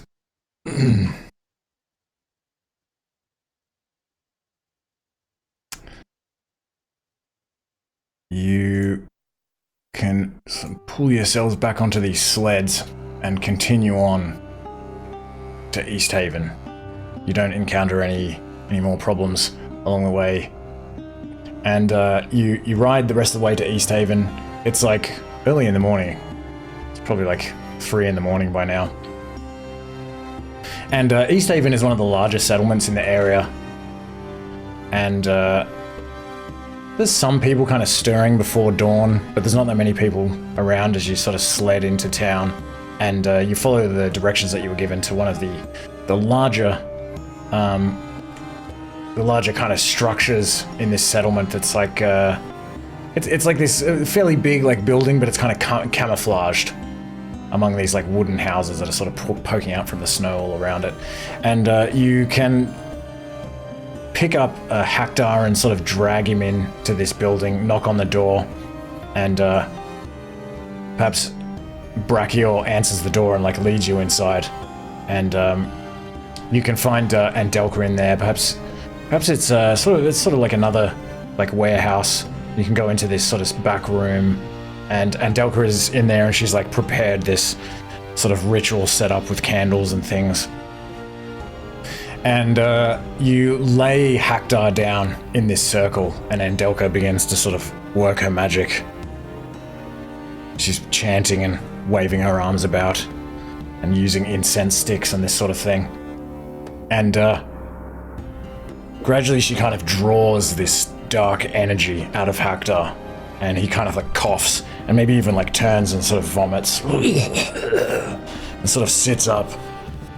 I guess he's like I guess you would have like untied him and unshackled him and taken the Elturel pillow off of him, and he's got this like big like lump on his head. And after the curse is lifted, Haktar's memories come flooding back to him, and he's like obviously shocked and dismayed that he killed his own father and his friend Jorgen, and he's enraged at having been taken advantage of. And he can tell you that he recalls meeting a suspicious person while drinking at a tavern called the Wet Trout, which is also in East Haven, because he actually lives in East Haven. And this happened like several months ago, and he's kind of remembering this, and he just has a strange feeling that's when all the trouble began. And he can describe this man. And you also, I think, would have seen when this wizard appeared that it had this like it was very, very tall, a very tall individual with this like black hair kind of like pouring out of either side of it, this hood. And Haktar also describes the man that he met in the bar as being like unusually tall for a human, like maybe even like seven foot tall, and he had long black hair. But he says like, but I remember he had these pale blue eyes, hypnotizing. And he apologizes to Brachior, and the brothers sort of shake hands awkwardly, and they thank you sincerely for your work. And I guess at this point they don't know that you slew someone at the estate. And Teethgrinder didn't see it either, so he kind of gives his nod, and they pay you the full amount promised. They have the gold waiting for you there. I forget what it was. It was like 60 plus 40, wasn't it? So they give you like it was 100 each. Yeah. 100 each in total. Plus 50 that we were owed from Haktar will bring in Brachior to him. Technically, no. The total amount is like included in the. And let me see. Brachior also picks up something that's kind of resting on one of these boxes. He says, "Here, I was looking through some of these old crates. I haven't been in this building for a while, and I'd forgotten that I was storing this circlet here." He says, "It's long been just collecting dust in this building, and nobody has claimed it. As thanks, I would like to give it to you. Perhaps you can use it in your future travels." And he gives you a circlet of blasting. You can explain that that's what it is. That. And let me see. Yeah, because you killed the cat. It's kind of like they don't know that you killed that character, but they are going to find out, I think. So yeah, that's all that he gives you. Well, does Teeth Grinder report that one member at this state was killed by a zombie? Because that's what Teddy told him. And then we ran into zombies. True. Okay, I'm very persuasive. Teddy, give me a persuasion check. Yeah. Let's go, Teddy. All right. Persuasive.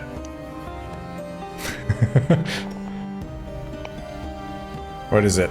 Okay, 19. All right. They also give you a potion of healing. Yay. Hi. And a spell scroll of frost fingers. Very good. And yeah, they thank you. They thank you again, and they bid you farewell. And as you go your separate ways for now, you're kind of like leaving the building in the early hours. You leave Andelka and the brothers behind to sort of discuss this new mysterious foe. And they're kind of asking themselves, who is the wizard Ulkred? And what did he seek to gain?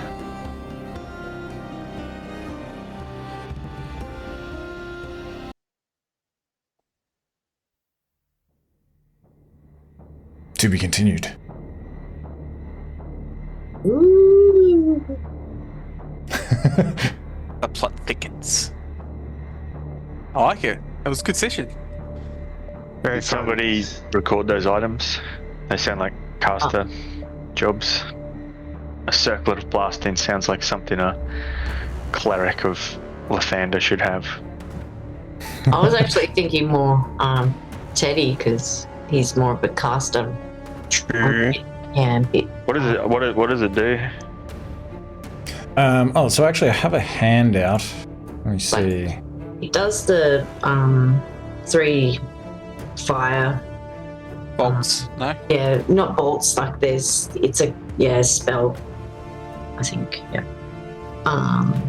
This handout shows you also a couple of things that I didn't give you.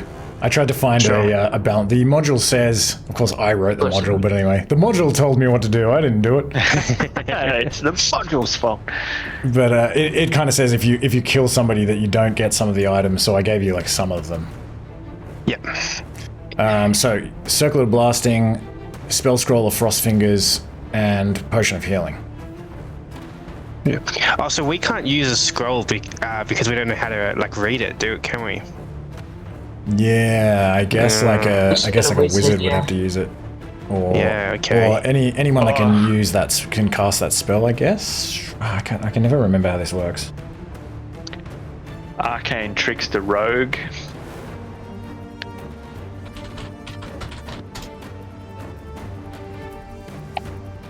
Scroll. Circlet of blasting is an interesting one because I'm already a blaster, right?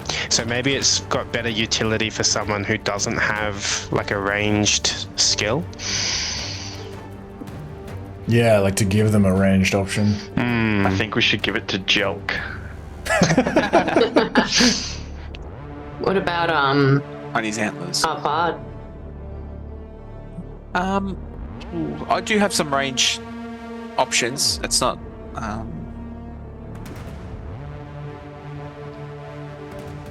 Yeah, I'm happy that I'll take it. What about You look so Notch? pretty. Yeah.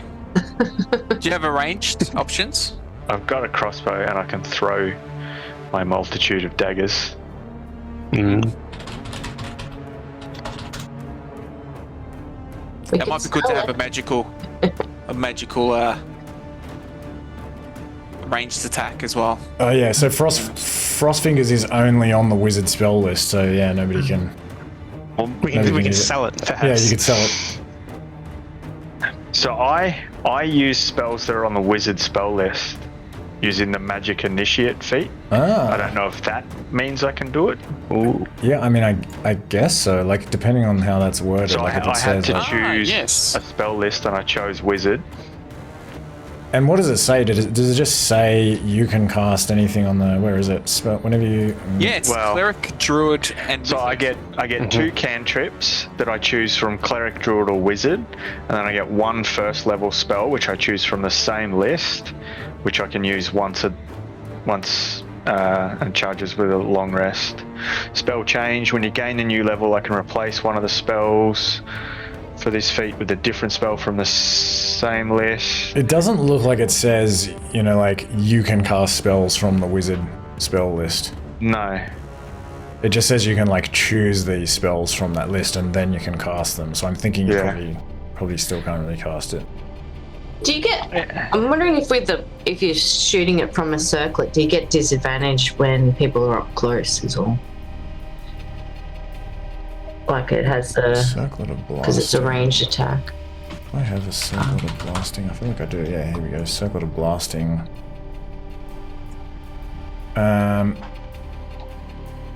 So it's Scorching Ray, which it's a ranged spell attack. So yeah.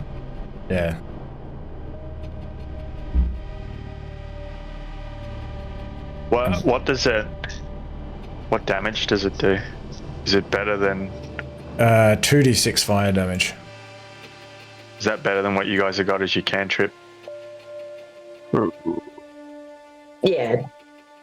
Oh, yeah, 2d6. I think you can hurl 3 rays, and each ray is 2d6. So if they all hit, I think it's 6d6. Oh yeah, true. I forgot. Yeah, it's 3. You get 3 targets. Yeah. I'm happy to take it because I'm shooting spells anyway, and 6d6 is way better. I think that makes sense because I'm mostly up close. So Yeah, that's probably fine. better. It's almost like your normal blasting, but for one turn, it's going to do more damage. Yeah, I suppose I will take the magical item. It's fine. Oh, What about- put it in your inventory. Should be there now. In the way of healing, what potions, healing potions do we have? I know. I've got 1. Glarosh took mine. Well, he had like 3 on him or something, didn't he? Yeah, he had heaps. I'll say that he probably gave you one of them. I'm sure he was like, it's only fair. So I'll give you a potion of healing, and then you can have one additional one that Andelka's given you as well. I've already got 1. Teddy, did you want to take it? If you're a bit more vulnerable. Oh, look, do I really want to take both items? That's fine. That's all good. It'd be better to have the backlines have. I don't have anything, so yeah. Yeah, I will also take the potion of healing. Yeah. It all helps the party there. anyway. You're a team. And I was the one that killed the bloke, so look at me go. You bloody well should have the potion. Does Well, I mean, the zombie killed him, not. does Ned That's have right. any Oh yeah, do you say that in front of Barhill? It's like, I'm taking that potion back. Ned has a carrying capacity, so I think he might have an inventory. I don't know. I don't know how far I can push the familiar limit. Like I if you feel could, like, he's like an intelligent... Where is he? If he Ned disappeared as a Broomsticks. familiar, what would happen to anything he was carrying? I'm just I wondering think if it would be the that same. Get dropped? I think you just get dropped. I'm just wondering if the small flying creature would be useful to carry a healing potion. Yeah. medic support. Yeah. Yeah. Oh, yeah. I like it. I think that works. I think so. I don't think if he goes invisible he'll drop it, because I think it would work the same way as if a character went invisible. Mm-hmm. And so like I definitely wouldn't let like an owl or a raven carry something, but like Ned is like an intelligent creature. Like I don't see why he can't have like a little pouch around him or whatever. So yeah, he can. I think he can carry a Awesome. potion. So with the spell scroll, does knowing the like the school of magic, does that only affect a roll? Like, can anyone use it? It's just a harder roll, or can you only use it if you're one of those 3? I think you can only use it. Otherwise, it's just like unintelligible. Yeah. Yeah. Because there's a chance I could use that. I think level 3 is where I could potentially go Arcane Trickster Rogue. I don't know that I'm going to, but Would you do it just for a scroll? I don't think it's an especially good spell either, is it? Freezing cold. I don't know. What does it do? Or we could sell it. Freezing cold. Could sell I'll it. post it. I'll post it.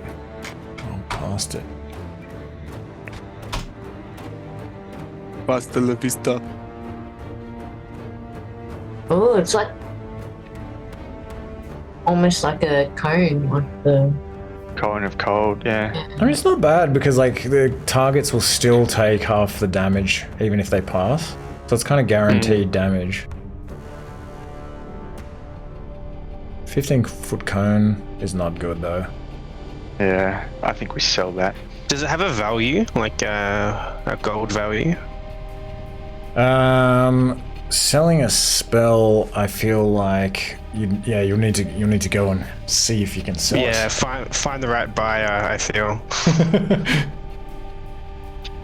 Okay. It's like, I guess it's like trying to sell ice to Eskimos in Icewind Dale, trying to sell people cold fingers. Frost fingers. Frozen, What are we gonna do with this? Criminal. frozen fingers. I got frozen fingers. Already got frostbite. Took already one of my hands. I don't need that. We do have plenty of criminal contacts, though. Yeah, That's I true. reckon we can find a buyer. True. I'm sure we can find something. All right. Well, that went so much better than I thought it was going to. Yeah, I think we did such a good. Yeah, it's awesome. In my notes, I've written heist went flawlessly. Just Was it a overwrite heist? the entire Or a heist? memory as just that. Kidnapping. Flawless Yeah. heist. Definitely didn't fall out of a tree, slide down a rope, or drop a dude out a window.